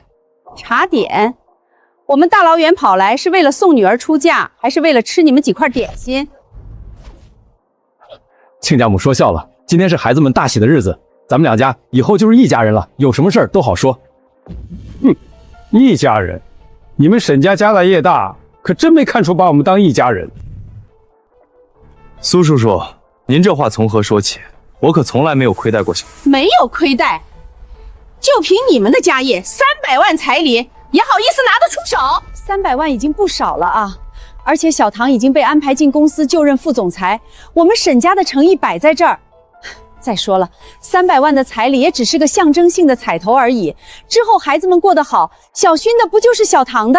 你少给我画饼，我这是给女儿保障。再说了，我女儿是什么？名牌大学毕业，不仅长得漂亮，还懂事乖巧，以后还要给你们沈家做牛做马，多少富二代追着跑，难不成就值300万？你们沈家这么有钱，出这么点也不怕人笑话？就是，我们养了20多年的女儿，难道要白白送给你们家？亲家公、亲家母，咱们有话好好说。今天是大喜的日子，大家伙可都看着呢，别伤了和气。现在知道丢人了，我们就是心疼女儿。你们要是真心待她，就该拿出诚意来。我警告你，沈勋，我女儿从小到大没吃过苦，你要是敢让她受半点委屈，我饶不了你。苏叔叔放心，我会好好照顾小唐。嘴上说的好听，谁知道以后什么样？行了，我们先进去了，懒得跟你们在这磨嘴皮子。这叫什么事儿啊？300万还嫌少？算了算了，为了儿子的婚姻大事，忍一忍。爸妈，你们别往心里去。对了，说到这儿，我要赶紧去看看我儿媳妇准备的怎么样了。婚礼马上开始，可别出了什么岔子。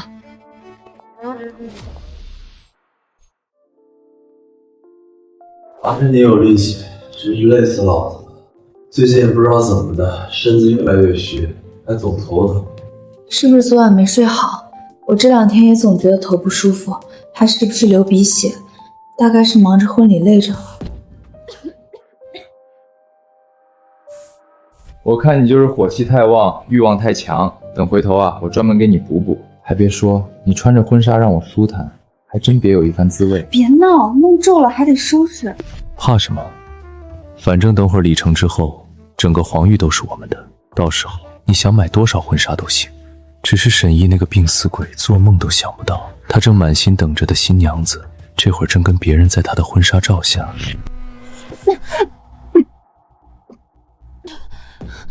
你又怎么了？就是这种感觉，这段日子几乎每天都要来几次，出了门被阳光一晒，还总是头晕恶心。你该不会是怀了沈勋那个废物的杂种了吧？怎么可能？这1年我都没有让他碰过，你就这么不相信我？也是，放心吧，小问题。前段时间我和你一样也是怕光恶心，说不定就是我们太放纵了，身子缺了阳气。来，我给你补补。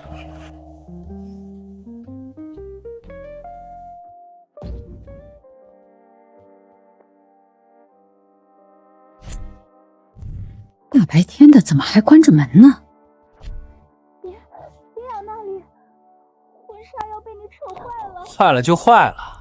反正是沈毅那个冤大头出钱，老子爽了就行。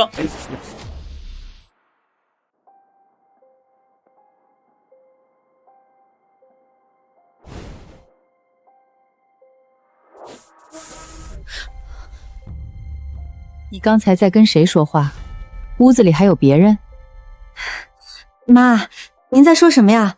房间里就我一个人和木木，我能跟谁说话？怎么会这样呢？我听得真真切切，明明有男人的声音。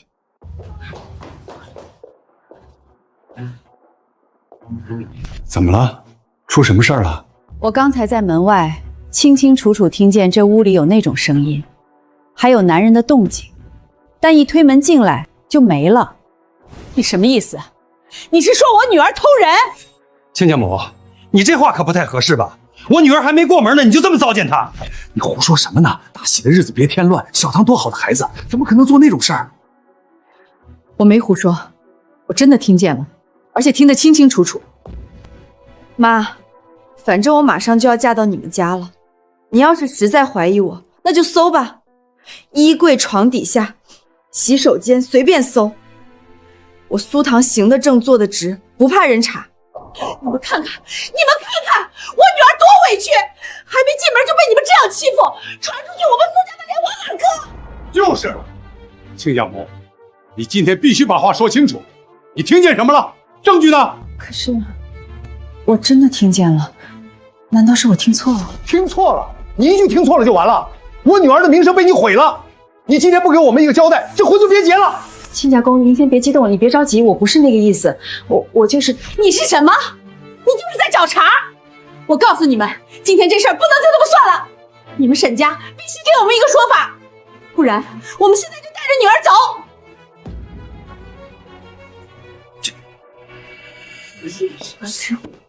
爸妈、叔叔阿姨，宾客都到的差不多了，你们在这儿吵什么呢？儿子，你来的正好，我刚才真真切切听到这屋里有男人的动静，清清楚楚，进来却什么都没有。男人。可这房间里不只有他和木木吗？难不成那个男人的声音是木木发出来的？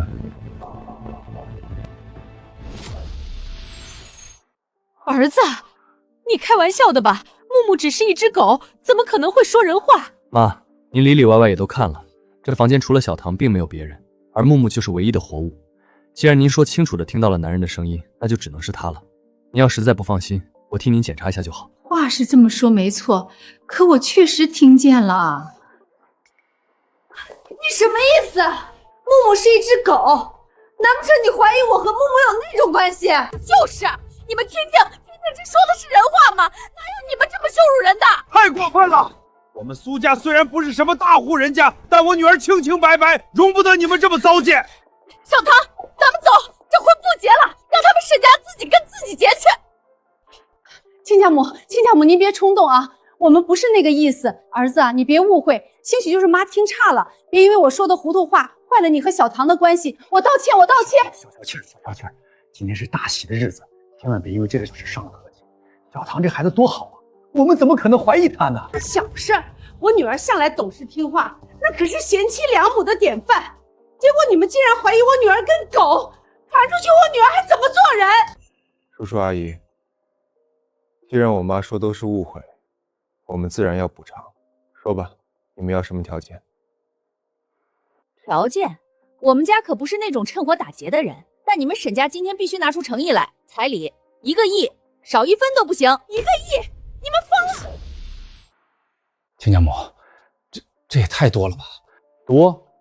你们沈家几十亿的身家，出1个亿彩礼多吗？难道我们养了20多年的女儿不值这个数？好，就1个亿。儿子，你怎么了？妈，这么多亲戚朋友都来了，不要因为这点小误会坏了大家的脸面。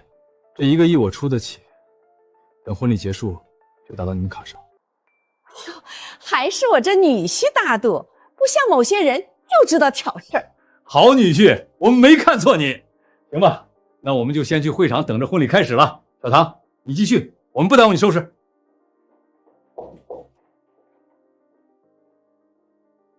就这么答应了吗？那可是1个亿，你就这么给他们了？行了，还不都是你？要不是你乱说话，能闹成这样？还是少说2句吧。爸妈，既然事情解决了，你们也先去会场吧，我跟小唐说几句话。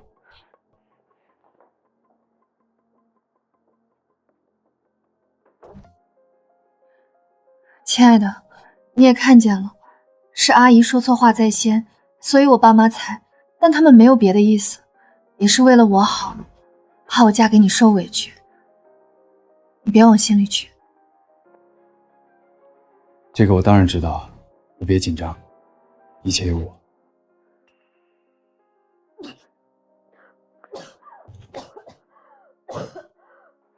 你怎么了？身体不舒服？我没事，也许是累着了，最近总这样。小唐，婚礼可以改天再办，自己身体才是最重要的。要不要我送你去医院？真的不用，为了今天，我们可是等了3年，这种时刻不能掉链子。3年？但3年前的这个时候，我们才刚认识。你说的我们是指？你想什么呢？说的就是我和你啊！从见到你的第一眼起，我就下定决心要嫁给你。有什么问题吗？你别担心了，我真的没事儿。那好吧。哦，对了，我突然想起来，稍后的婚礼仪式上，老家那边还有一些特殊的流程加进来，所以我想让木木也上台参加我们的仪式。什么？你要让木木上台？这不太好吧？木木是狗，万一在台上闹起来……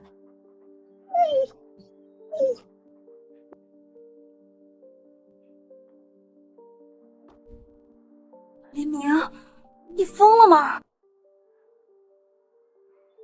你看，木木多开心。况且你说过，他也是我们的家人，自然也要参与我们这么重要的时刻。就这么定了，环节我来安排。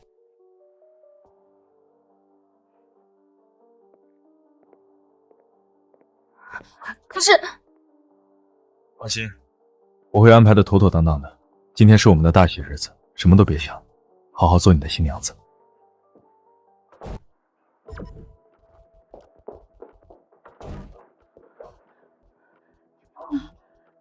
这么多人，万一露馅了怎么办？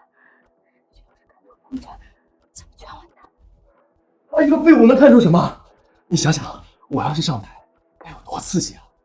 沈勋做梦都想不到，到时候站在台上的竟然是他的情敌。等我们拿下公司，我就当着他的面把你从婚房里接走，我要让他到临死前都抬不起头。你可真坏！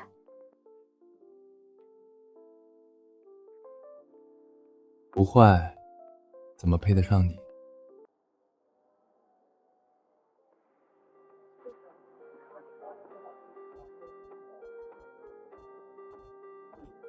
好了，该上场了。走吧，我的新娘，我等不及要看沈勋的表情了。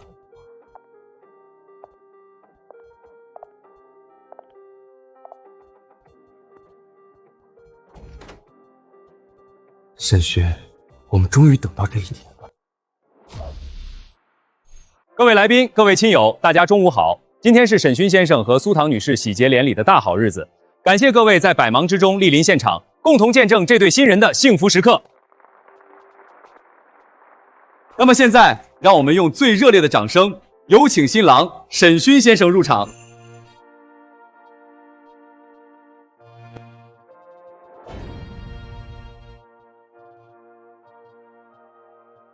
沈太太，您这儿子可真是一表人才啊，年轻有为，还这么帅气。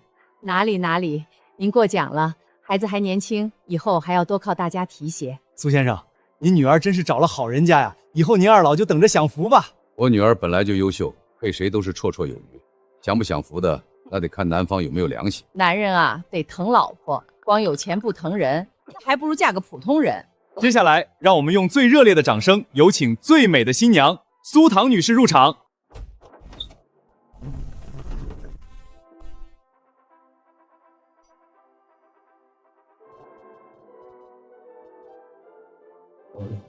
哇，新娘还带着自家狗狗一起走红毯，好有爱啊！听说这是新娘养的宠物，感情特别好。沈勋啊，沈勋，你站在台上等你的新娘，可你知道你的新娘刚才还在我怀里吗？今天这场婚礼，真是我这辈子最爽的一天。多么感人的画面！新郎英俊潇洒，新娘美丽动人，还有这只忠诚可爱的狗狗，见证着主人的幸福时刻。这真是人逢喜事精神爽，狗随主人福气旺啊！现在，请二位新人在婚书上签字，当这一笔落下，就代表着二位从此不分你我，生死与共，荣辱同担，天地为证，日月为鉴。只要沈勋签下这婚书，环宇的股权我就能随意调配，这一切终于要结束了。亲爱的，我愿意。该你了，老公。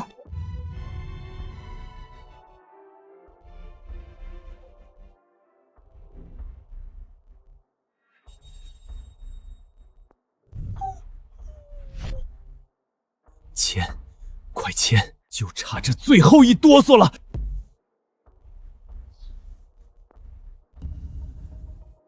等一下，这字我还不能签。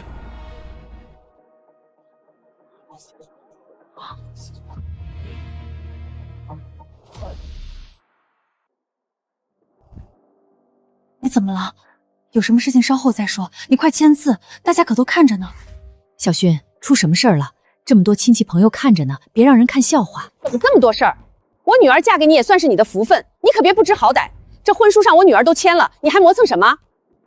该不会是你觉得1个亿的彩礼太多，想反悔了吧？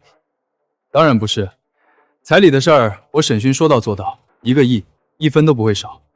只是小唐，我们忘了一件很重要的事。什么事能比结婚还重要？你快把字签了，之后的事我们可以下来好好说。这件事很重要，必须现在办，否则这婚期贴了也不作算。各位亲友，我们沈家之所以有今天的家世，全靠祖宗福印蒙照。因此，祖上传下规矩，大婚当天必须让家中动物参与仪式，告慰祖先，祈求保佑，这样才能签下婚书。否则就是对祖宗的大不敬，婚姻也不会长久，甚至会招来灾祸。这规矩我怎么没听说过？再说了，这现场哪有什么用来祭祖的动物？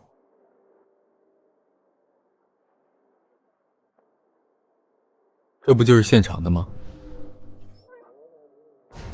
你要宰了木木？不行，绝对不行！我绝不会用木木的命开玩笑。以前在乡下的确有杀鸡宰羊的传统，但现在是文明社会，这些血腥的规矩还是算了。再说了，木木这么可爱，我怎么会舍得？不过有些流程还是要走一下的。小玉，把东西拿上来。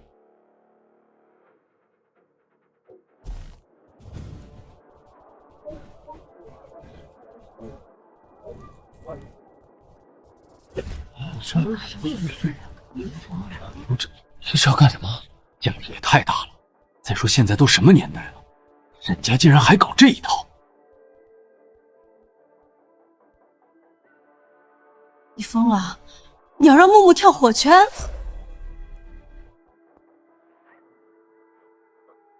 沈勋，你玩这么大？你们沈家到底什么意思？婚礼前你们可没说有这一招啊！这火圈是什么东西？这高台又是什么东西？拿我女儿养的狗去跳火圈，你们安的什么心？是啊，这也太过分了！这里是婚礼现场，不是乡下杂耍。奇怪，我也没听说过老家还有这种。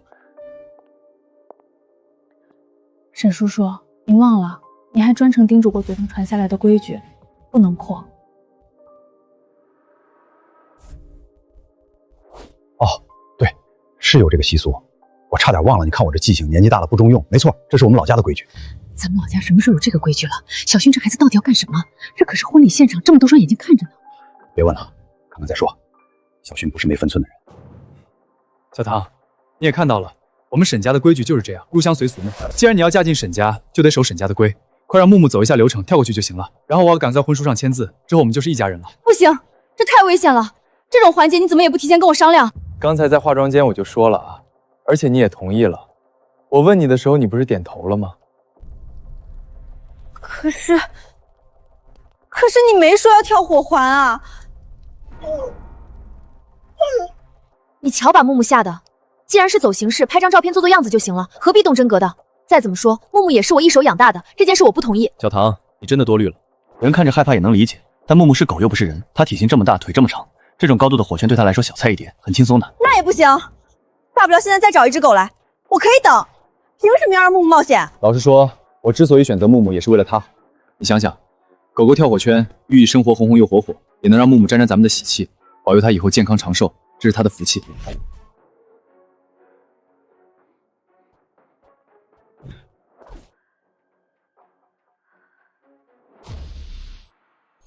沈总说的也有道理，这火圈看着吓人，但其实对狗来说就是小菜一碟，又不会要了它的命，犹豫什么呢？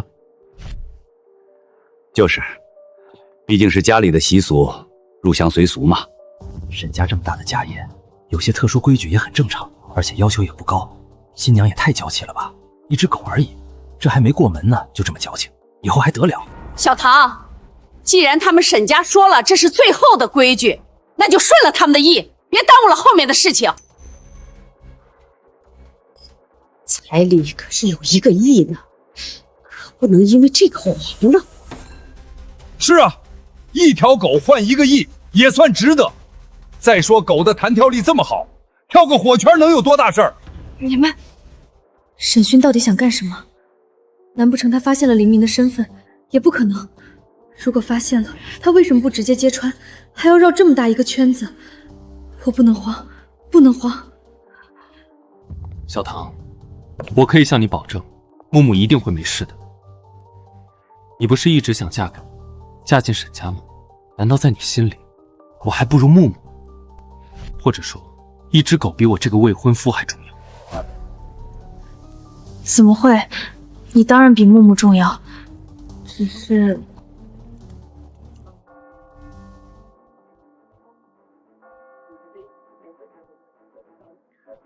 小唐，没时间了，吉时已经到了，要是再拖下去误了吉时，婚礼就只能暂时取消，下次的黄道吉日可就不知道是什么时候了。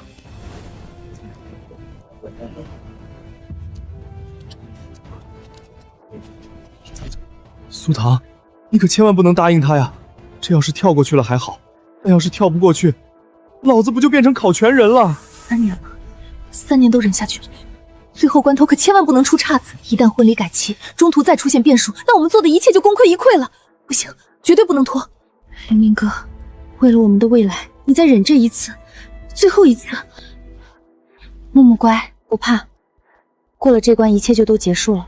我保证，以后再也不会让你冒险了。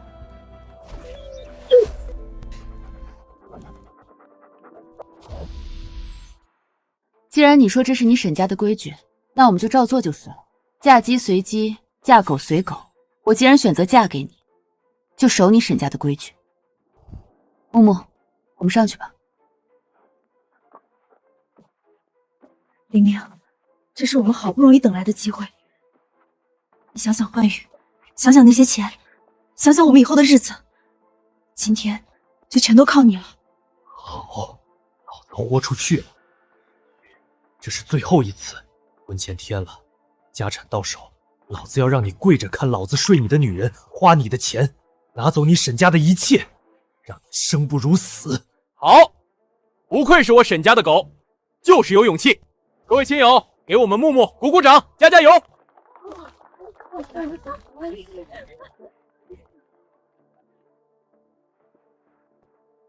木木，不用怕，跳过去，跳过去，一切就都结束了。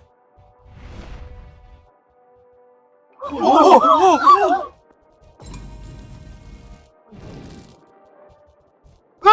着火了！救命！救命啊！好烫！好烫！烧起来了！火烧起来了！来人啊！快救我！快拿水来！什么声音？是谁在说话？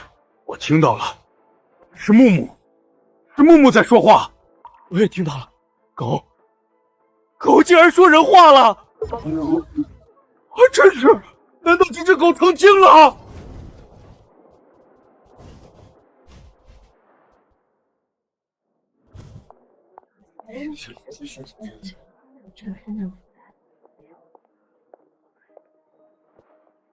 沈总，我已经按照您的吩咐，在火圈上涂抹了特制火油。这种火油燃烧的火焰对人工毛皮十分敏感，短时间就能快速升温。很好，这份礼物就当是送给素未谋面的林明一份大礼。装了3年狗，也该见见光了。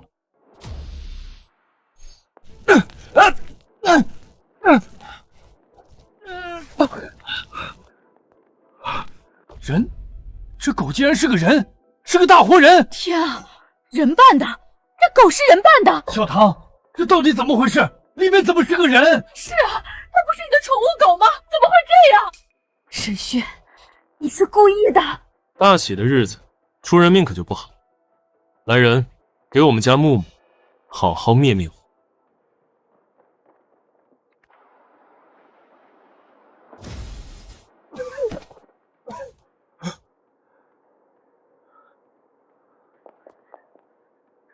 你没事吧？有没有伤着？沈轩，你什么意思？你是要害死老子吗？我什么意思？这句话应该是我问你才对吧？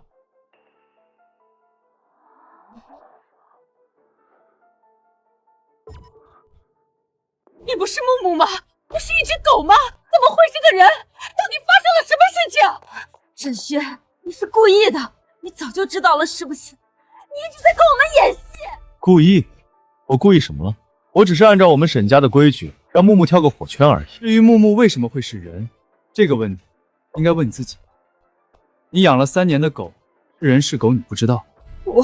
对啊，小唐，这人是谁啊？你养的狗怎么变成人了？既然木木已经现了原形，那你是不是该给大家介绍一下，这位藏在狗皮下装狗的人究竟是谁？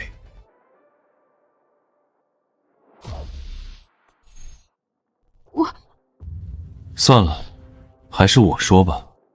你在我家生活了这么久，也和我相处了这么久，但我们终究还是见面了，应该算是最熟悉的陌生人，你说是吧，林明？小薛，你没说错吧？你说他就是林明？林明，那不是小唐的前男友吗？这怎么可能？你不是给我们说他在3年前疯犬病发死了吗？怎么会出现在这儿，还披着狗皮？是啊，当时我们还特意陪你去扫墓，他的墓碑就立在西山陵园里，这可是我和你妈亲眼见到的。难不成是死人复活了，然后还装成狗混进沈家？这也太吓人了。死人复活，那你们还真是小瞧他们。3年前，林明假借疯犬病发死亡，让苏唐趁机接近我。不得不说，你们的想法还真是别具一词。我呸！你少在这血口喷人！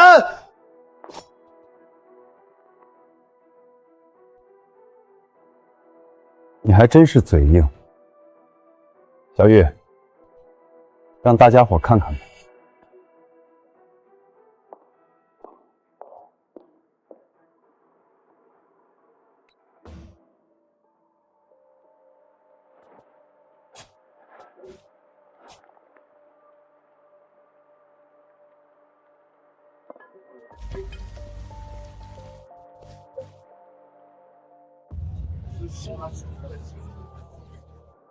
你怎么会有3年前的视频？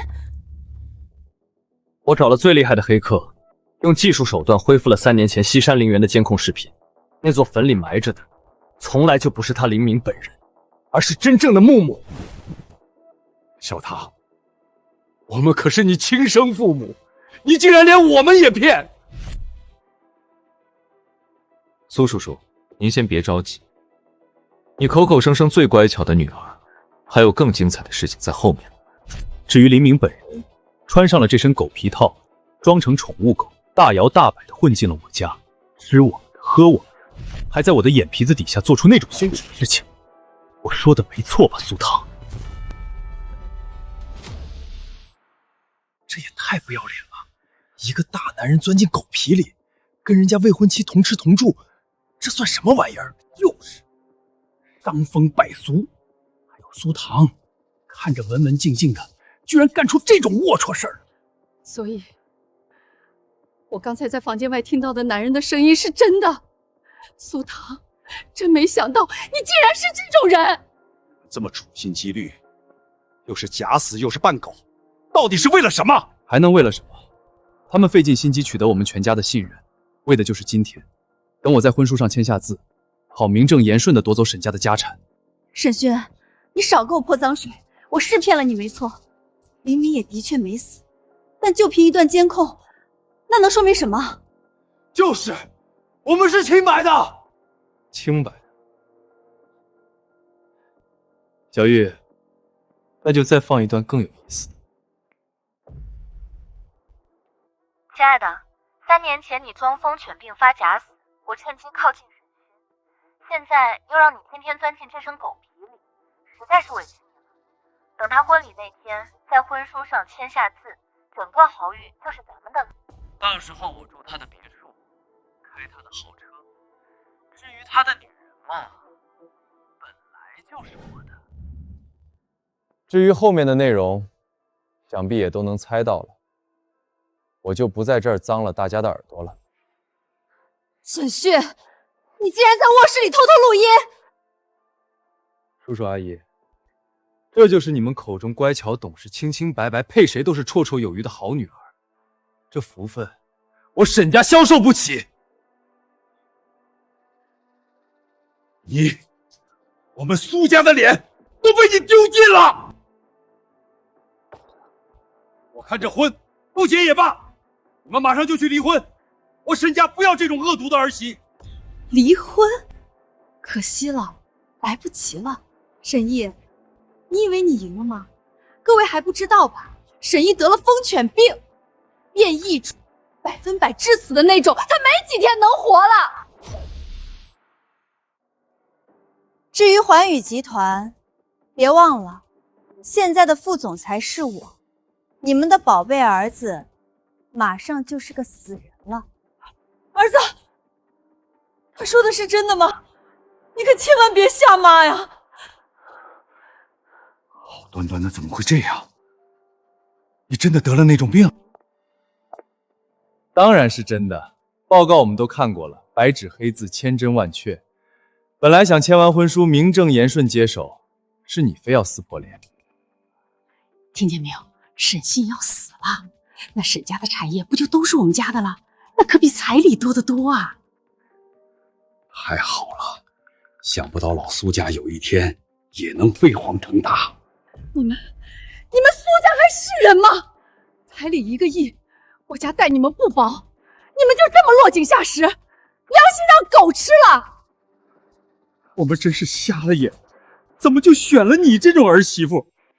放心吧，念在咱们情分一场，等沈勋死了，我会给你们找个好去处的，比如扔到山里去自生自灭。放心，我作为曾经儿媳会常去看你。哈哈哈哈哈！那我以后不就是林董了？这还真是苦尽甘来呀！老沈，你没事吧？你别吓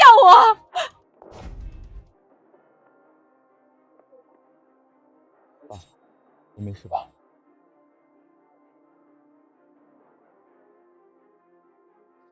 苏唐，你该不会到现在还以为得病的人是我？不是你，难道是我啊？你先前不小心落下的那份报告，我看得清清楚楚，还真以为能瞒得住我？那份报告的确是我落下的，但那不是我的，这份才是医院最新出具的。你好好看清楚最上面那行写的是谁的名字。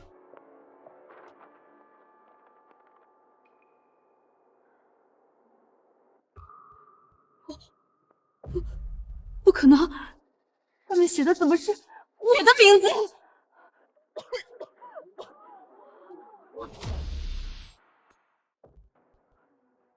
难道得病的真的是我？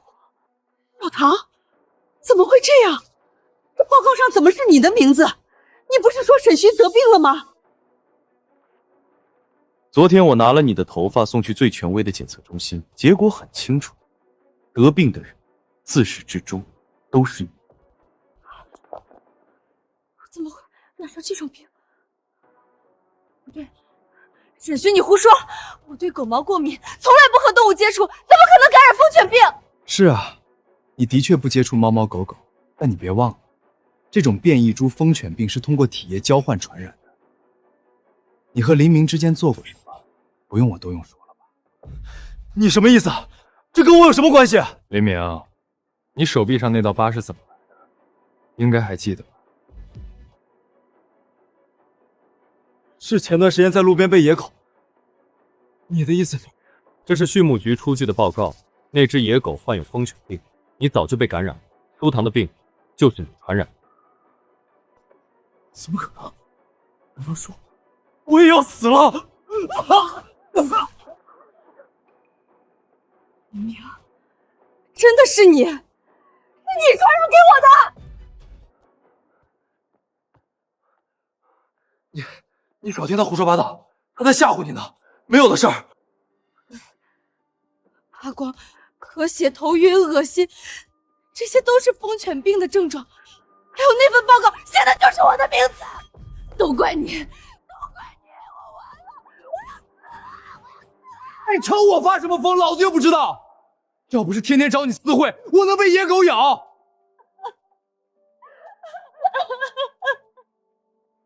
不过巧的是，那只野狗后来被送到了环宇进行了疫苗试验，现在已经康复了，活蹦乱跳的。老公，我错了，我什么都不要了。那款疫苗这么的厉害，一定可以救我的命，对吧？求求你给我打上，救救我好吗？是啊，沈勋，我也要打，打完我马上就滚，再也不出现在你眼前。你大人不计小人过，救我这一次吧。苏唐，你该不会忘了吧？疫苗项目已经被你亲手停掉了，那只野狗注射的疫苗就是最后一支。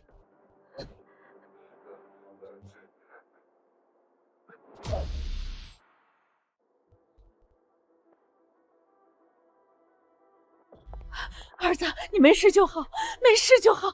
你你们这是咎由自取，真是吓死我了！儿子，幸好你没事。没错，自作孽不可活，你们有这个下场，怪不得别人，都是自己做的。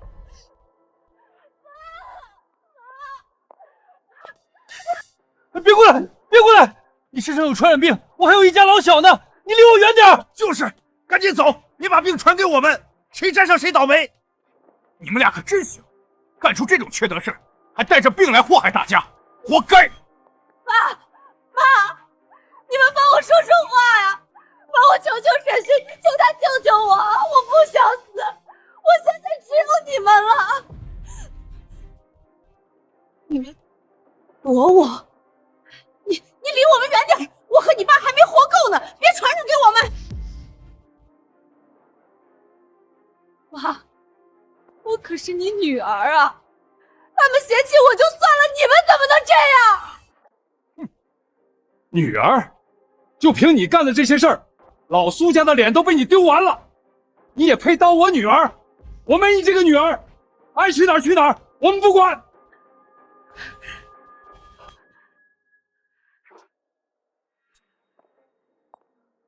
沈总，既然真相已经公之于众，那这2个人您打算怎么处理？我已经将情况如实上报了，不用我们动手，会有人来处理的。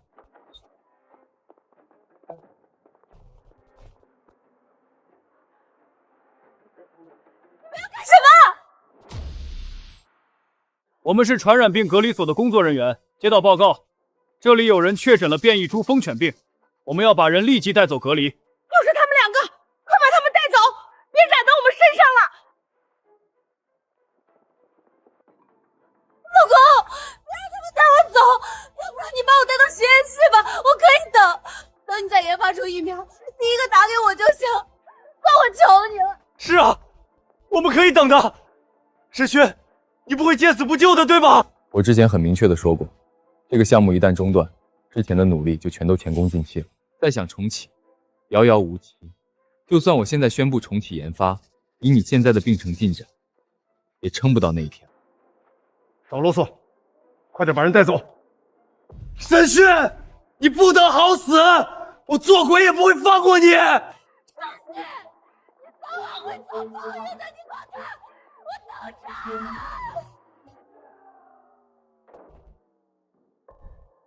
善恶到头终有报，只争来迟与来早。看来一切都结束了。沈总，既然事情都解决了，接下来有什么安排？各位，很抱歉今天让大家看笑话了。他们2个是罪有应得，没错，但那些因为爱护小动物而不幸感染病毒的人，还更需要我们的帮助。既然之前已经有了成功治愈的案例，目前也只有我们环宇具备研发这种疫苗的能力，我决定，即日起，环宇集团将重启疯犬变异株疫苗的研发。沈总大义，这才是真正的企业家，这才是大家的表率啊！说得对，为了大家，为了社会，沈总好样的！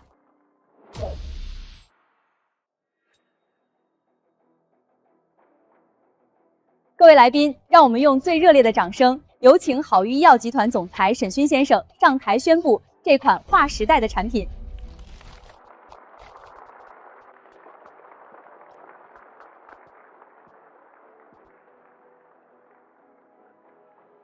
感谢各位不远万里来到今天的峰会。我宣布，经过300多个日夜的连续攻关，黄宇医药推出的全球首款疯犬症变异株疫苗正式研发成功，即日起面向全球上市。好，这将是人类对抗疯犬病史上的一座里程碑呀！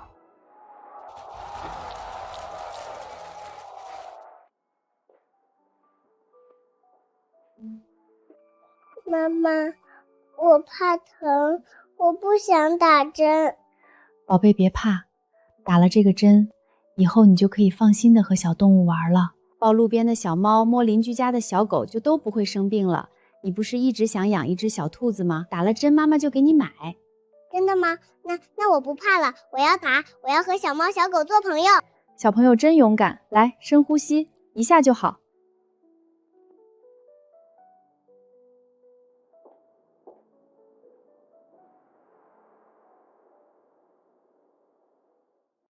真好，有了这款疫苗，以后大家再也不用担心被传染疯犬病了。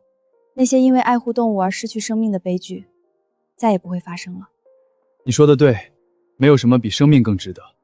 荒宇的存在不是为了赚钱，而是为了救人。只要能救千千万万的人，再难的路我也要走下去。我也会一直跟着您，为了心中的爱和正义。